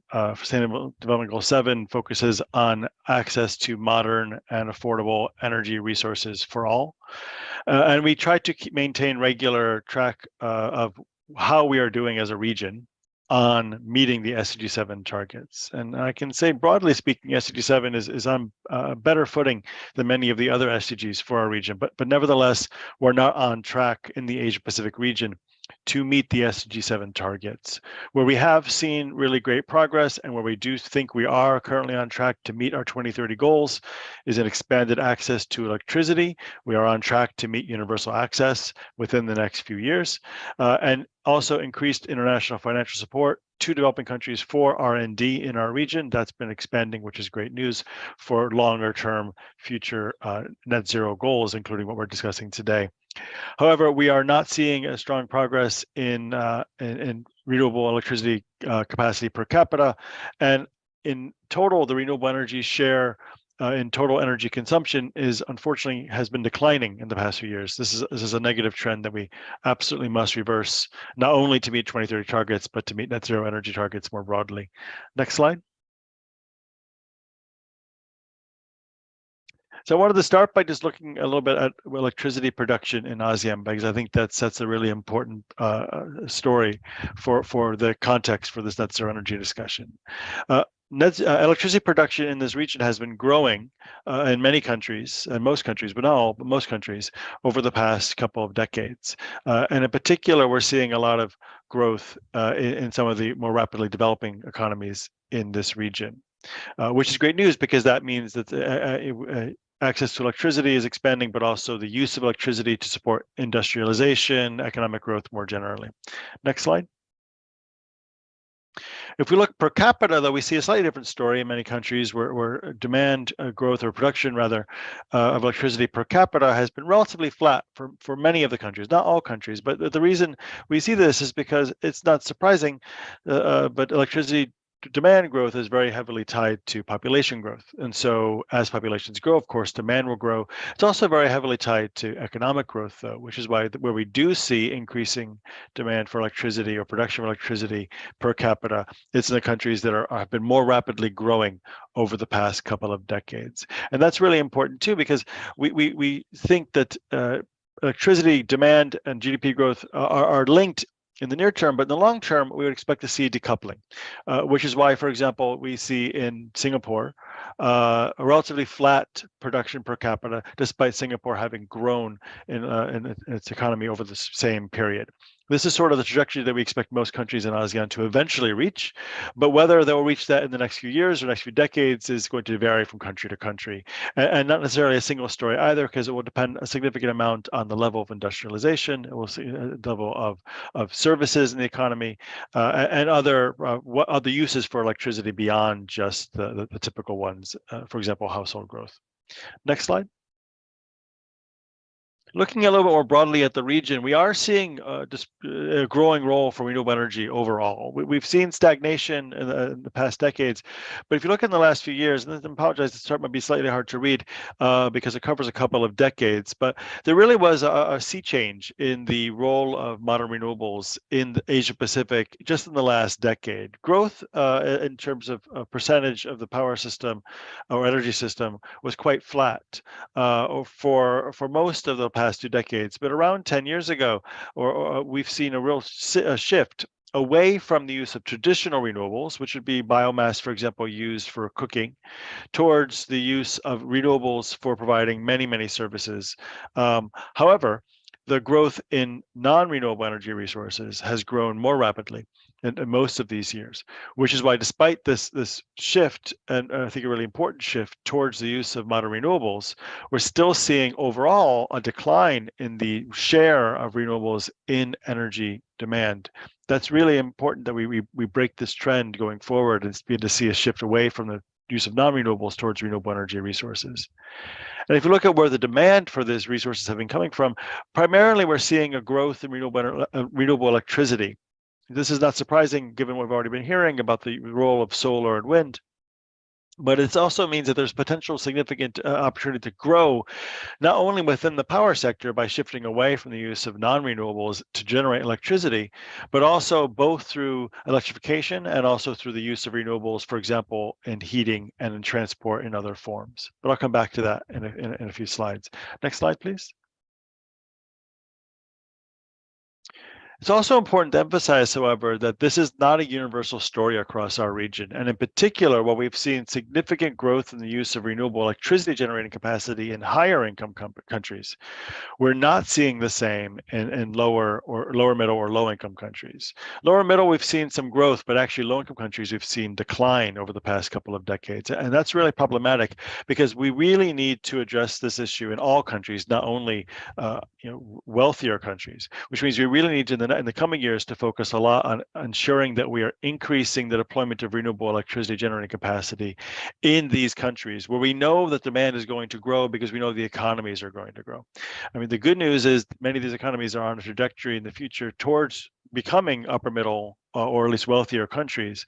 But that doesn't mean we should wait for those countries to become wealthier to shift from non-renewable to renewable energy resources. We really need to shift our investment focus towards the countries where we know the demand will be growing in the future, so that we're not locking in the use of fossil fuel assets that we build today for the long term.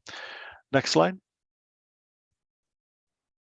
And as I mentioned a couple of slides ago, electrification is a really critical tool for achieving net zero electricity. And that's another reason why we expect demand to grow in many of the countries in our region where we have not seen the growth in renewable electricity. When we look at decarbonization scenarios, for example, from the International Energy Agency, although you can also see similar stories from IRENA or World Bank or other agencies that do similar work, electrification of end uses is going to be a major component of how we decarbonize our energy sector as a whole. Primarily, we see a twin strategy approach of decarbonization of the power sector through increased deployment of renewable energy and also other zero emission technologies. We already heard about nuclear plants, for example, and increase end use electrification, in particular in buildings, but also longer term in transport. And in fact, transport is already really rapidly changing, but we have a lot more work to do in buildings and of course also in industry, where many of the hard to abate sectors currently lie. At the same time, however, and as was rightly pointed out by earlier speakers, it's really important to ensure that the energy transition is secure, meaning electricity and energy more generally is provided to all who need it regularly and reliably, and also affordable. And that's really critically important for the countries that we're focusing on, where we have many low-income households who can't necessarily afford to pay more for electricity than they already are, and ideally should have a reduced burden going forward for their electricity bills. Next slide.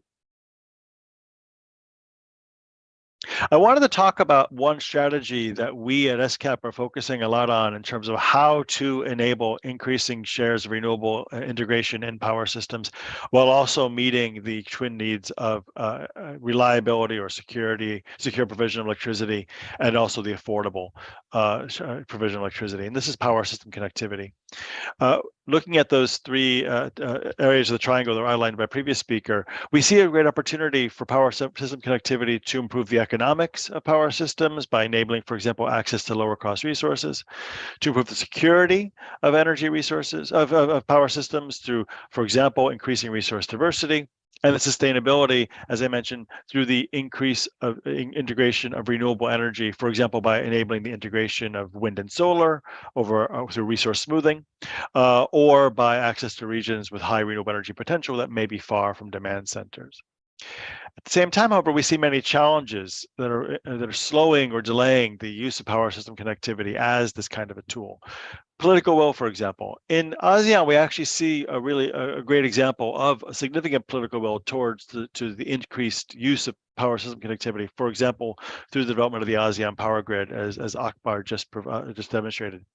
Nevertheless, many countries still have concerns over power system connectivity as a potential route for energy security, diminishing energy security or impacts for energy security. There are also obstacles to financing infrastructure. Connectivity requires the deployment of lots of transmission infrastructure, in particular across borders. These are high capital cost investments, and that require different financing institutions and setups, but also an increased need for private capital, because the burden for financing this infrastructure can't be purely put on the shoulder of governments, which already have many other competing needs and uses for their limited capital. Institutional arrangements are really important. In many parts of Asia Pacific, they're absent. In ASEAN, that's less so. We heard about ACE. There's also many other institutions doing great work here. Nevertheless, they have limited capacity, and there's a need to improve both the capacity to do this work, but also their authority to implement change. We don't see across the region any regional power pools like we do in, for example, Africa or Latin America. We heard about the efforts to increase multilateral power trading in ASEAN. That's a really important effort, enabling tool towards increasing the share of renewable energy by allowing renewable electricity to flow where it's needed and to be balanced by the resources when it's not available.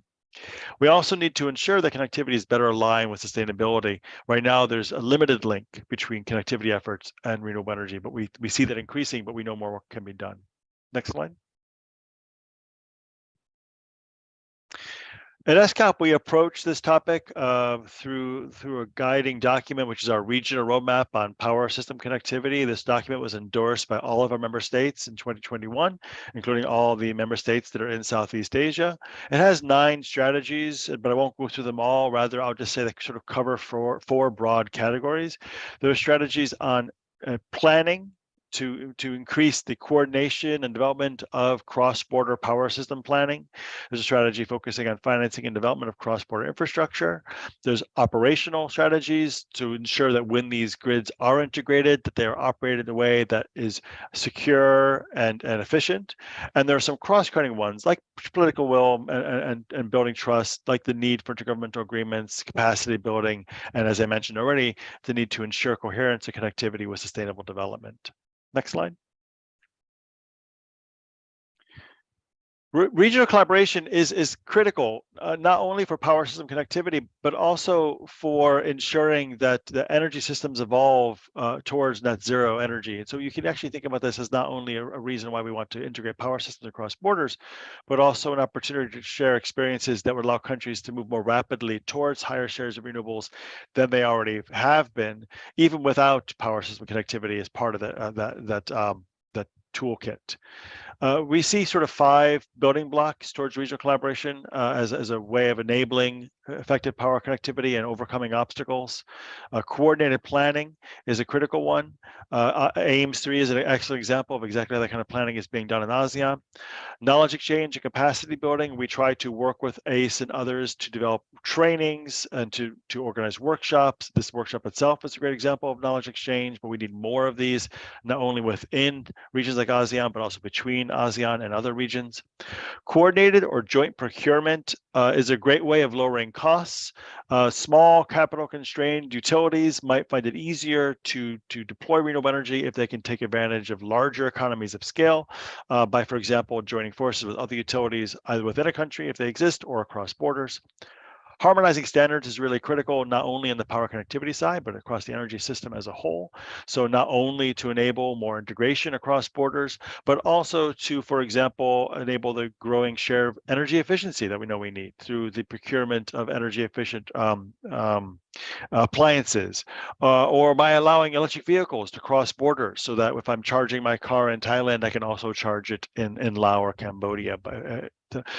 Similarly, in the power system, other parts of the energy sector, harmonized standards can really make a difference in lowering costs and improving security. But all these need to be underpinned by effective institutional frameworks. Without institutional frameworks, we don't have the ability to fully collaborate, we don't have the ability to learn from each other, harmonize, exchange knowledge, or coordinate. Next slide. Let me end by making a link between power system connectivity and energy security and trying to make that a little bit more explicit, because I think it's really important. It's a concern that comes up quite often in our conversations. Why would we integrate our power system across borders? Doesn't that just expose us to more opportunities for outages or potential for damage to our system because of things that are beyond our control? More broadly, the current geopolitical tensions and other conditions are just leading to concerns over energy security in all of its contexts. So geopolitical tensions are one aspect of it, but also the impact of COVID-19 recovery and uncertainty over the global macroeconomic conditions, economic growth potential, et cetera. All of these are leading to volatile and high energy prices across many different commodities, oil, gas, for example, and also coal. And I think leading a renewed focus on why power connectivity can actually be a real enabler of energy security. It's also important to keep in mind that energy security has multiple dimensions. So reliability, making sure power is there when you need it, is one type of security. Resilience, making sure that it stays there when you're, for example, experiencing an extreme weather event or some kind of unexpected outage. And affordability. Affordability is a real security dimension too. It's not useful to consumers to provide energy at prices they can't afford, and it's not useful to make sure that so it's important to ensure that we are providing affordable power to all so they can maintain reliable and resilient access. Power system connectivity can be an enabler of increased energy security, including in the context of energy transition, by increasing the reliability and resilience of power, but also the affordability of power. Next slide. One thing to point out is that in-country connectivity can support cross-border connectivity. And what I mean there is demonstrating an ability to manage the integration of high shares of renewable energy within a system can build trust that when power systems are integrated across their borders, that they will be able to be managed and operated effectively. Similarly, just improving the integration of power systems within a country can prepare you to take better advantage of imported power when you do integrate across a border, but can also give you the opportunity to export electricity during times when you have excess capacity and therefore earn some revenues by trading power with your neighbors. Cross-border connectivity also provides a source of diversification. Trading electricity reduces exposure to volatile global commodity markets. So if you have a coal-heavy system and coal prices are high, you can save some money by taking advantage of hydropower or cheaper other sources of electricity that are available across your border, or provide cheap power when you have it to your neighbors. All this, though, requires the presence of procedures and institutions that can enable effective collaboration, and all this is supported by a foundation of trust and open engagement. Connectivity doesn't work if you don't have trust. It doesn't work if you don't have exchange of knowledge, exchange of data, exchange of information, and a feeling that when you need power, it will be provided to you. Let me maybe leave it there. I think my last slide is just my thank you. Next slide. Yeah, so thank you for the opportunity to speak to you today. I'm more than happy to answer questions during the Q&A. Thanks. All right, thank you, Mr. Matthew. It will be the last presentation in our main session. If you have any question, you can ask. You can type the question at the Q&A box. Okay, let's move to the question and answer session. I would like to welcoming all of the attendants to join our discussion. Okay. We will take a question.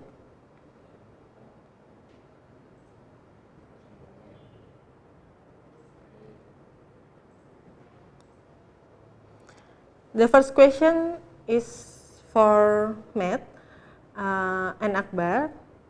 Oh, sorry. The first question is for Mr. Matt and Mr. Akbar. The question is, so far integration of electricity only happen mostly in mainland, like India, Laos, Thailand, and Singapore. What about archipelago countries like Indonesia and Philippines? What is your suggestion to accelerate this part? Okay, Mr. Matthew and Mr. Akbar, I invite you to answer this question. Maybe Mr. Matthew first?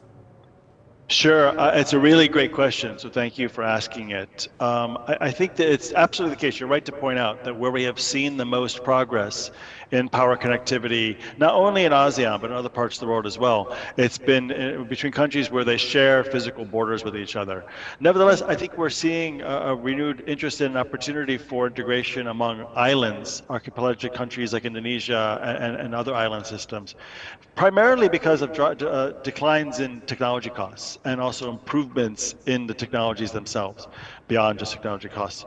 So for example, multi-island systems are becoming more common. Hawaii is a great example in the United States of a state where they have integrated their power systems and are still working between islands, taking advantage of lower cost undersea cables.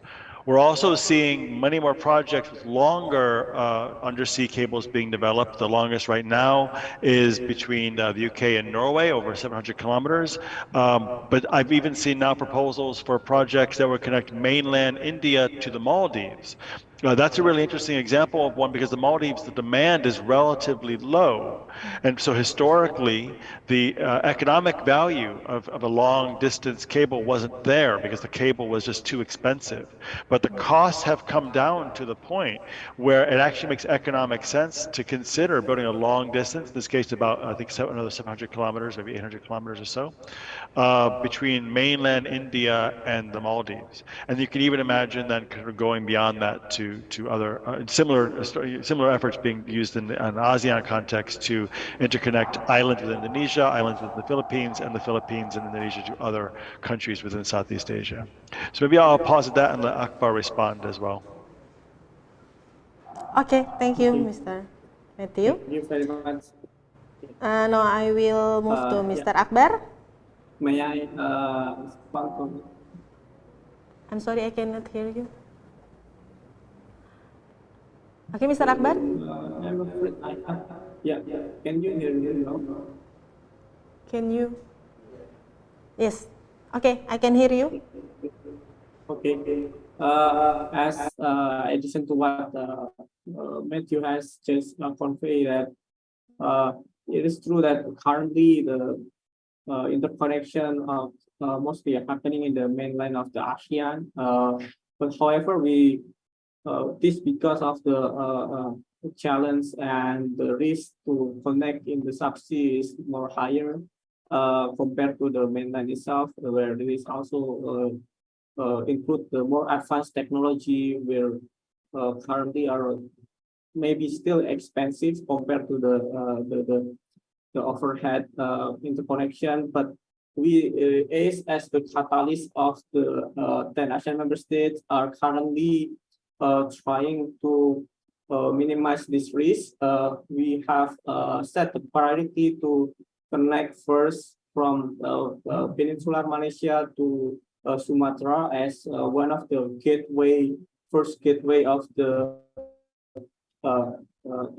interconnectivity from the ASEAN mainland to the eastern region of the ASEAN. And then after the Peninsular Malaysia to Indonesia being connected, then most of the gateway can be, most of the power trade can be transfer from mainland to the archipelago country like Indonesia. And as the ACE have support to utilities from Indonesia, PLN and TNP to conduct the feasibility study for this priority interconnection project, where we start to commence by this year, and we will again after we succeeded this project, we will also trying to minimize the risk by conducting a detailed feasibility study for other interconnectivity in the ASEAN. Thank you, Mr. Akbar, for your answer. Now we will move to the second answer. The answer is from Muhammad Elian Andaswara.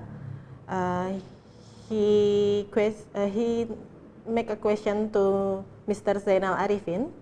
The question is, As presented by Dr. Zainal Arifin, PLN has a plan to achieve net zero emission in 2060 with a very ambitious renewable energy adoption and implementation in its roadmap.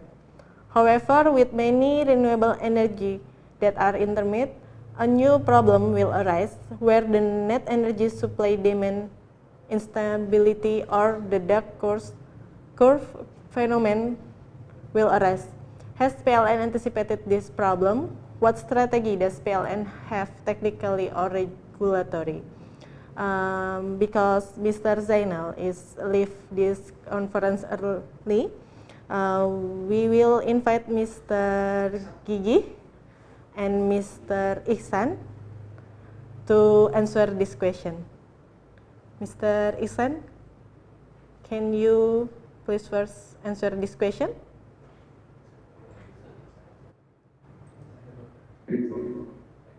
Yeah, sorry, because I have no more in PLN. I cannot answer that question. Okay. May I say the question again, or? Okay. Okay, we will move to Mr. Gigi.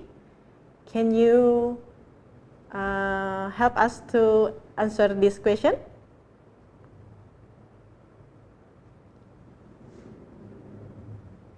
Mr. Gigi?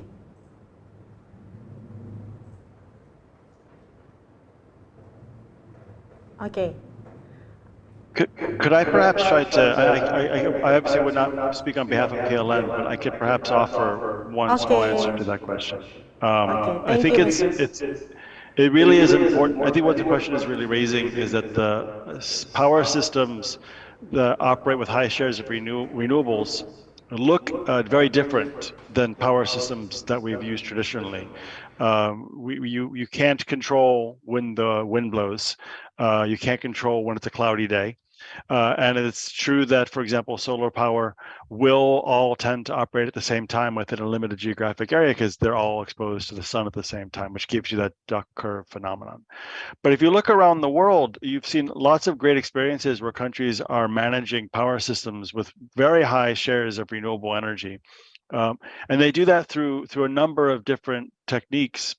Power system connectivity is, I think, one of those. So if you find yourself in a situation where you have excess solar, you can export it to your neighbors or export even beyond your neighbors to third countries or fourth countries, giving them the benefit of the excess power that you don't necessarily need. You can also, of course, store it. Batteries are going to grow in importance in these power systems. Batteries are getting cheaper and the storage durations are getting longer, and the role they will play will only increase. And then, of course, there's other options for flexibility. The demand side will play a strong and growing role by increasing demand or decreasing demand based on the conditions of the power system itself. Already we see that in the industrial sector. The only question is how much further will it go? Will it go all the way down to the consumer level or even, for example, through the use of electric vehicles? So I think there are many opportunities to take advantage of new technologies to integrate very high shares of renewable energy to address all the technical problems that the question was referencing. Thanks.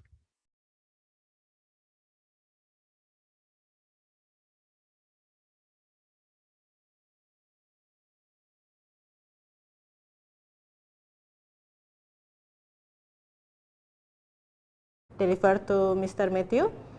One of speaker has stated that $100 billion to decarbonization fund promised by developed country, but not yet materialized. What international agency like UNESCAP can do to fill in this funding gap? Mr. Matthew, can you please answer this question?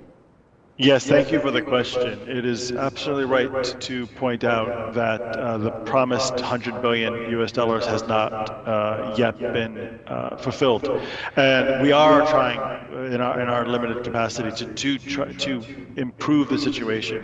You know, ESCAP is a relatively small institution, but we do have a large platform, and so we try to use it to bring together the stakeholders who are most relevant to this conversation, so they can both see the need and offer their help where it's needed.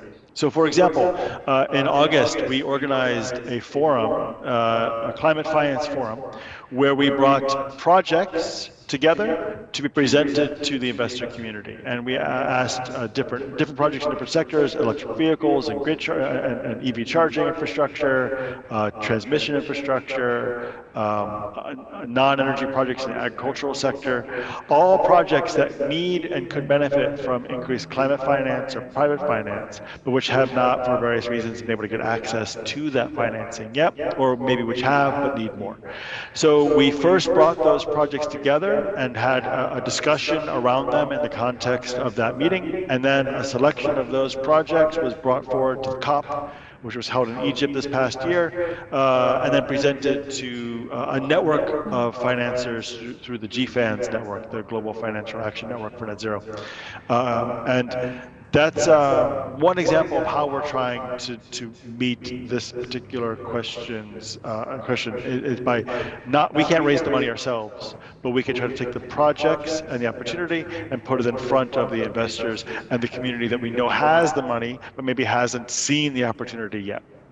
No, thanks. Hopefully that answers the question. Okay, thank you, Mr. Matthew. Is there any question? I think that there is another question. Okay, message from YouTube, user 123. To Mr. Reggie, I'm Neni. Digitalization is the key of successful electrification in the future, which in turn will accelerate decarbonization. Can you give comments on the depth of digitalization in island country and will India Smart Grid contribute to accelerate the digitalization process in ASEAN? Mr. Reggie, can you hear me? Mr. Reggie?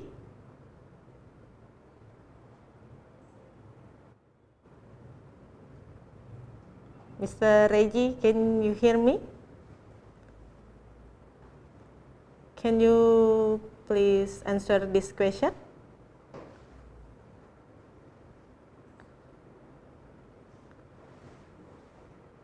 Okay, Mr. Reggie, is there any problem to join with us? Okay, maybe we will move to the next question first before Mr. Reggie can join with us again. Okay, the next question is for Ms. Pacharamane from NZE. The question is, how far extent digitalization technology will be implemented in PAA to achieve the target of low carbon? Moreover, on your presentation, Thailand has used the digitalization. Ms. Pacharamane, can you hear me? Is you there? Okay. Yes. Can you please answer the question? Can you hear my voice? Yes, I can hear your voice. We also have strategy to set a position on three steps. Next 4 years, we will set digital and green grid. So we have digitalized grid management and business process, and excellent e-service and customer satisfaction, smart enterprise asset management, service innovation, and green hydrogen. And we have PA income is under PA, and we have set up for us to open to free market in electricity field. So launch carbon neutrality roadmap and set IE. And after 10 years later, we set smart energy solutions. So we separate distribution system operator and be as a load aggregator that as a main. And maybe we extend to business portfolio and smart grid index, maybe 60 or 70 points up to, and extends the portions of green energy. And in the end of state, smart energy solutions. So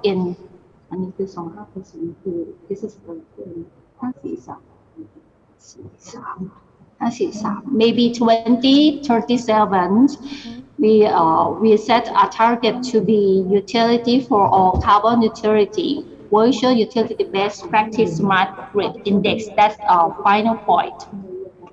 Okay, thank you, Ms. Patiramane. We will move to the next. Okay, Mr. Reggie, are you join with me again?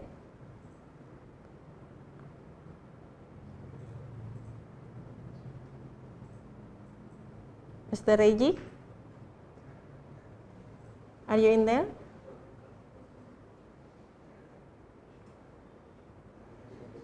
Okay, maybe we move to the next question. There is another question.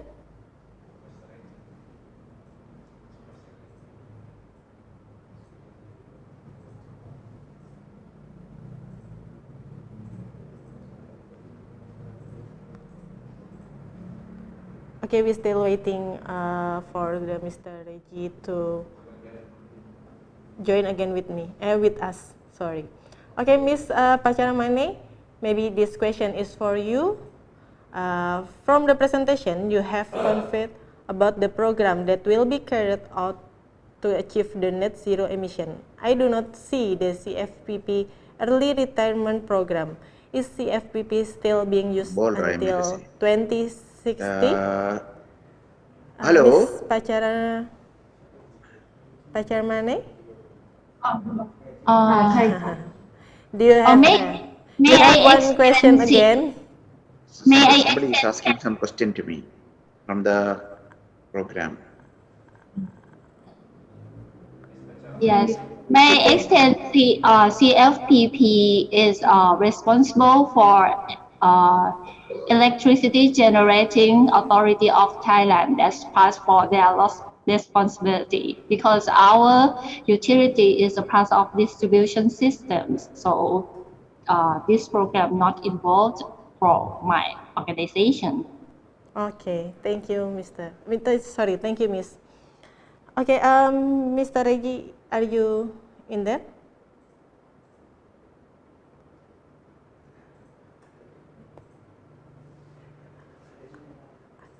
Okay, maybe that is the last question in the question answer session. Okay, maybe this is the end of the question and answer session. We will move to the next agenda. The next agenda is summary of our presentation. We will hear the summary from Mr. Edi Widiono, MSc.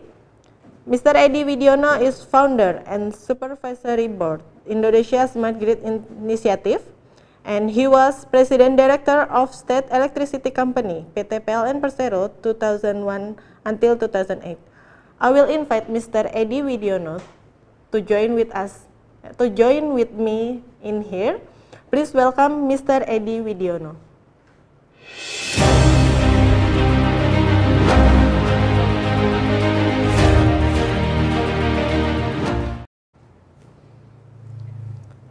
Okay, there is Mr. Edi Widiono join with me in here. Hello, Mr.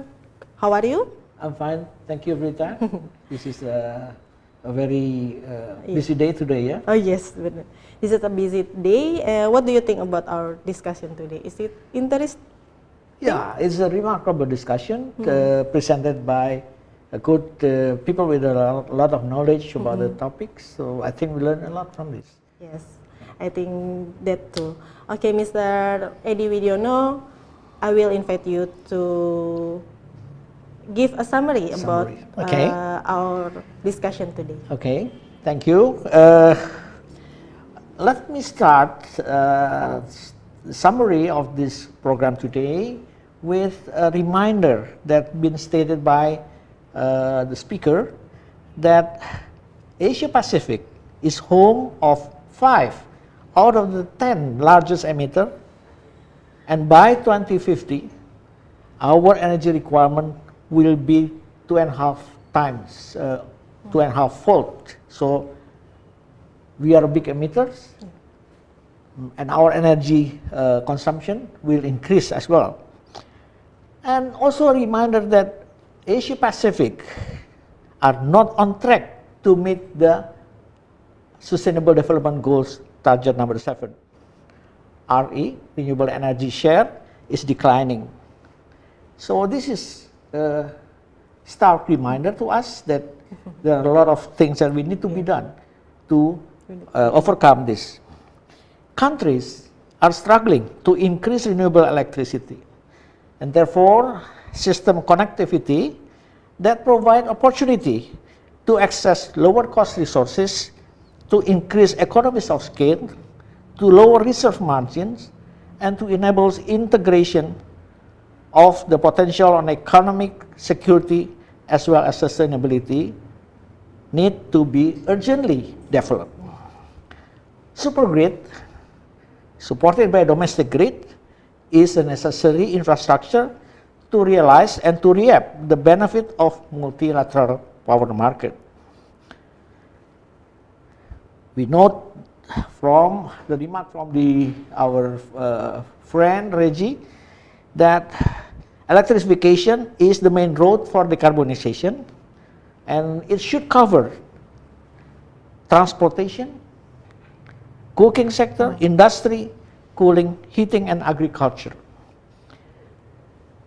We learn from the example of India, in which they are required to increase their capacity almost threefold by 2040, and in which 60% are renewable energy, and therefore require 85% of flexibility. Certainly, this will require acquiring of the digitalization of electricity network. So, connectivity is one thing, digitalization is another thing. Now, let's move to ASEAN countries. ASEAN countries shall accelerate integration of energy strategies in line with deepening regional cooperation. The work of integrated planning and harmonizing regulation as well as industry structure has long been awaited. ACE has 3 pillar programs on Asian Plan of Action for Energy Cooperation. The first one is Asian Interconnection Master Plan Study, which now already in the 3rd phase of multilateral market analysis. This has been done after successful generation expansion plan and grid performance analysis. Feasibility study for Asian multilateral power trade has been completed by 2019, conducted by IEA, and also development of ASEAN Transmission System Operator, ATCSO, and AGTP is currently under discussion. So there are a lot of progress, but we need to accelerate this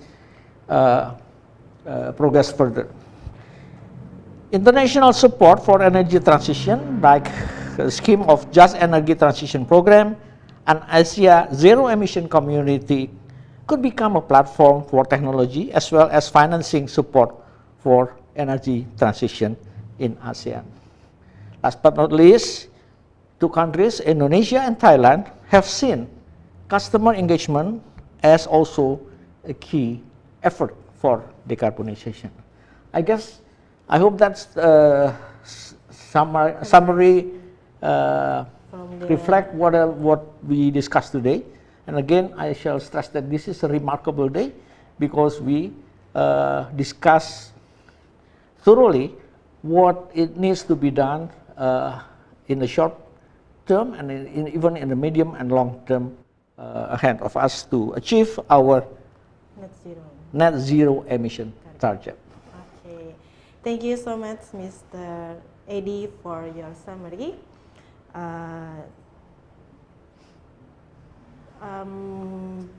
So we need the integration for all of us. Yes, yeah. Mr. Yeah. Okay, ladies and gentlemen, what a marvelous presentation from our speaker that we have this afternoon. Before we close this webinar, I would like to invite our speakers to give a couple of words as a closing statement. Maybe I will invite Ms. Pak Charamane, can you give a couple of words as a closing statement to us?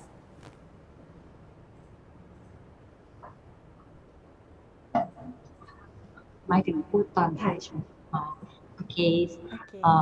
First of all, I'm so proud that we all, not only me, in this conference, we also have PA executive together. So what we have exchanged today, we will report and share this useful information to our PA board of director, including our PA governor and executive.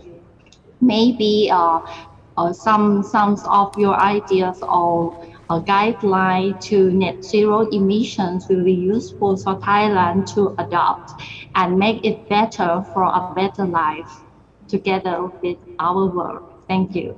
Thank you so much, Ms. Pacharimani. Okay, next we will move to Mr. Akbar. Mr. Akbar? Okay, can you give a closing statement to us? Okay, first of all, thank you very much for the opportunity, and I think I could say some few words to enhance the collaboration among the ASEAN member states. As we know, the ASEAN is well known for the great cooperation among its member states, and as we also already have the ASEAN Energy Blueprint, as we call it, the APAEC, and one of the program areas is the IPG, and could be the good starting point to achieve the energy climate protection goals set by the member states, including Indonesia, as we know that the power integration could support better utilization of the RE resource and advancing clean energy and climate protection to increase the flexibility through also able to share the resource across the geographical location for the common regional benefits. I think that's a few words from me. Back to you, please. Okay. Thank you, Mr. Akbar. And last, maybe we will invite Mr. Matthew for give us a closing statement. Thank you. Well, let me also thank you for inviting me to join this really excellent panel and this conference. I've learned a lot, and I always really appreciate the opportunity to present SCAP's views on this really important topic. I think I would close by just saying a couple of things. First, while things are moving more slowly than we need them to, we are making progress, and I don't think we should lose sight of that. We are moving slowly but surely in the right direction. It is not a question to me of whether we can achieve net zero emissions, but whether we will achieve net zero emissions in a timeline that actually will work for keeping climate change to a minimum, to keeping global temperature rises to well below 2 degrees and ideally to 1.5 degrees. So if we're going to get there, if we're going to accelerate progress, collaboration, cooperation is critical. That's, I think, if there's any message to take away from my presentation, I hope that's it. No country can get there on its own because we're all in this together.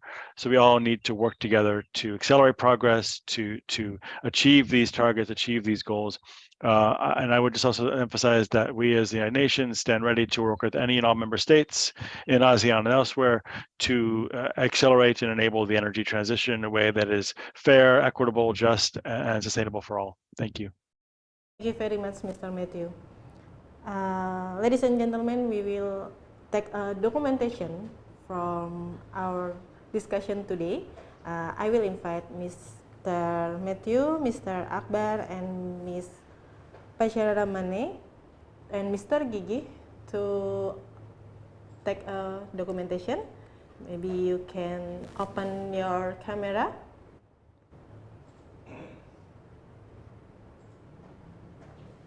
And Mr. Iksan, can you open the camera? Okay, maybe we will take a photo together. I will lead the photo. 3, 2, 1. Once again, maybe 3, 2, 1. Thank you very much.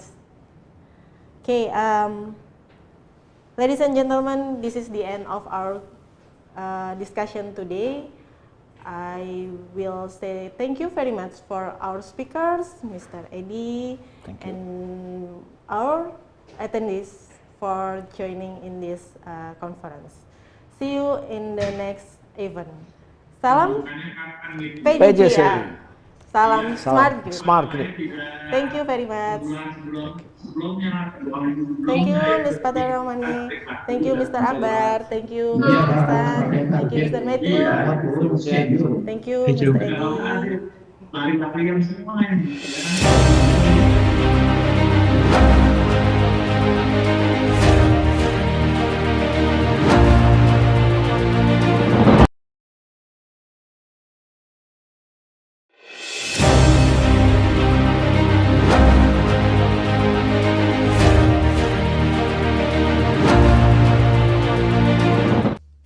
Prakarsa Jaringan Cerdas Indonesia mempersembahkan Awal Jaringan Listrik di Indonesia. Jaringan listrik di Indonesia sudah mulai dibangun lebih dari 100 tahun lalu untuk memenuhi kebutuhan listrik di perkebunan-perkebunan milik Belanda. Misalnya di daerah Plengan, Rawapening, Ambarawa, Deli, dan daerah Sukabumi. Pada saat itu kebutuhan listrik masih sederhana dari satu pembangkit tenaga air yang disalurkan ke pabrik dan perumahan sekitarnya. Pembangkit listrik bersifat setempat dan belum terhubung satu sama lain. Dengan meningkatnya kemajuan teknologi di area kelistrikan di awal abad 20, mulailah dibangun jaringan yang dapat menghubungkan pembangkit satu dengan yang lain menjadi satu sistem tenaga listrik. Setelah jenis pembangkit tenaga listrik yang berawal dari pembangkit tenaga air ditambah dengan pembangkit listrik uap, batu bara, dan pembangkit listrik tenaga diesel, membentuk sistem jaringan tenaga terpadu yang pada tahun 1970-an telah meliputi daerah Jawa, Sumatera Selatan, Sumatera Utara, dan beberapa daerah lainnya di Kalimantan dan Sulawesi. Pada masa terdahulu, penggunaan listrik hanya untuk penerangan dan hiburan, radio atau televisi, sehingga kebutuhannya relatif kecil dan waktu penggunaannya tertentu. Dengan penggunaan listrik semacam itu, jenis interaksinya cukup dengan sistem interaksi satu arah dari produsen ke konsumen. Namun, belakangan ini kebutuhan listrik meningkat seperti untuk AC, pompa air, mesin cuci, kulkas, dan alat-alat elektronik lainnya. Selain itu, listrik juga digunakan untuk penggerak industri dan pabrik, serta untuk kebutuhan pusat bisnis, perkantoran, dan perbelanjaan yang makin menjamur. Dikarenakan penggunaan listrik lebih besar dan lebih kompleks, kualitas listrik harus membutuhkan kualitas yang lebih baik dari saat ini. Di samping perkembangan teknologi pembangkit listrik, teknologi informasi dan komunikasi pun berkembang secara cepat.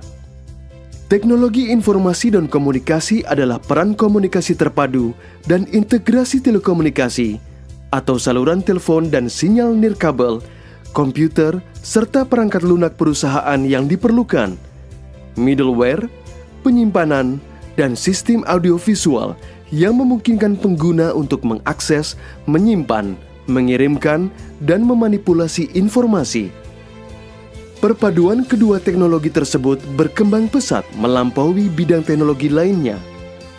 Hingga awal abad ke-21, teknologi informasi dan komunikasi masih terus mengalami berbagai perubahan dan belum terlihat titik jenuhnya. Agar dapat mencapai kualitas listrik yang lebih baik, maka jaringan listrik yang lama kini dilengkapi dengan jaringan data fiber optik sampai ke pelanggan. Jaringan fiber optik adalah jaringan pipa rambut yang mampu menyalurkan data dengan menggunakan berkas cahaya sehingga terbebas dari interaksi elektromagnetik dan mampu menyalurkan data dengan rasio signal to noise yang sangat tinggi. Tersedianya jaringan fiber optik ini memungkinkan pengintegrasian smart grid dengan jaringan tetap broadband yang mampu menjangkau seluruh pengguna listrik yang jumlahnya hampir mencapai 60 juta rumah tangga yang telah tersedia koneksi fisik antara pelanggan dengan fasilitas penyediaan listrik. Teknologi Internet of Things. Cara kerja Internet of Things yaitu dengan memanfaatkan sebuah pemrograman yang dimana tiap-tiap perintah itu menghasilkan sebuah interaksi antara sesama mesin yang terhubung secara otomatis tanpa campur tangan manusia dan dalam jarak berapapun. Internetlah yang menjadi penghubung di antara kedua interaksi mesin tersebut, sementara manusia hanya bertugas sebagai pengatur dan pengawas bekerjanya alat tersebut secara langsung. Tantangan terbesar dalam mengkonfigurasi Internet of Things ialah menyusun jaringan komunikasinya sendiri, yang dimana jaringan tersebut sangatlah kompleks dan memerlukan sistem keamanan yang ketat. Semua perkembangan ini membuat jaringan listrik yang ada perlu ditingkatkan untuk menjadi smart grid.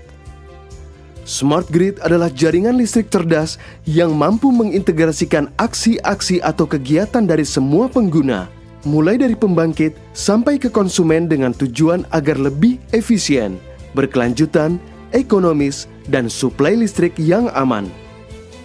Smart grid ini memungkinkan pembangkit listrik energi terbarukan yang kapasitas dan produksinya sangat bergantung dari keadaan alam dan dapat terintegrasikan dengan pembangkit listrik berskala besar dengan bahan bakar konvensional, sehingga penggunaan energi terbarukan dapat dimaksimalkan, serta penggunaan energi konvensional dengan energi yang tidak ramah lingkungan dapat dikurangi. Pengintegrasian jenis pembangkit listrik untuk berbagai konsumen dengan kebutuhan yang kompleks membuat smart grid ini mampu menjadi cara untuk meningkatkan efisiensi dan ramah lingkungan. Pengintegrasian ini diyakini akan mampu meningkatkan penetrasi broadband yang ada di rumah-rumah konsumen secara cepat, murah, dan handal bila dibandingkan dengan pengguna jaringan broadband ke rumah-rumah yang menggunakan jaringan khusus, seluler, bahkan jaringan satelit sekalipun. Keuntungan lainnya adalah jaringan tetap ini tidak memerlukan spektrum radio sehingga frekuensi radio dapat digunakan komunikasi jenis lain yang lebih membutuhkan telekomunikasi bergerak dan sebagainya. Pelayanan bundled.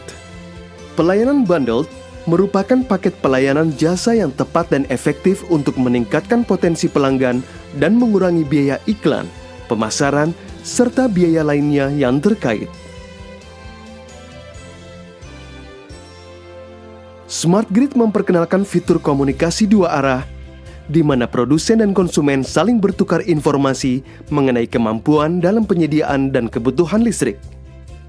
Dengan fitur ini, kemampuan pengolahan data yang meningkat, maka pelayanan listrik dapat berlangsung dengan kualitas yang tinggi sesuai dengan harapan konsumen untuk lebih efisien dan mampu mengadaptasi pembangkit jenis baru serta turut mendukung penggunaan listrik sebagai energi transportasi. Akses internet jalur lebar menjadi pasar yang tumbuh dengan cepat dalam banyak bidang di awal tahun 2000. Karena broadband yang diberikan kepada pelanggan terus meningkat, pasar dapat mengharapkan bahwa pelayanan video on demand dapat disalurkan melalui internet akan menjadi semakin populer. Meskipun begitu, saat ini pelayanan tersebut masih membutuhkan jaringan yang khusus. Smart Home. Smart Home ini berkomunikasi dengan jaringan listrik dan memungkinkan konsumen untuk mengelola penggunaan listrik mereka sendiri.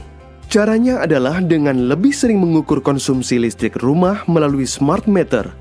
Perusahaan listrik dapat menyediakan informasi yang lebih baik kepada konsumennya untuk membantu mengelola tagihan listrik mereka. Di dalam smart home ini terdapat Home Area Network atau HAN yang menghubungkan perangkat cerdas dan alat-alat elektronik lainnya ke sistem pengelolaan tenaga energi.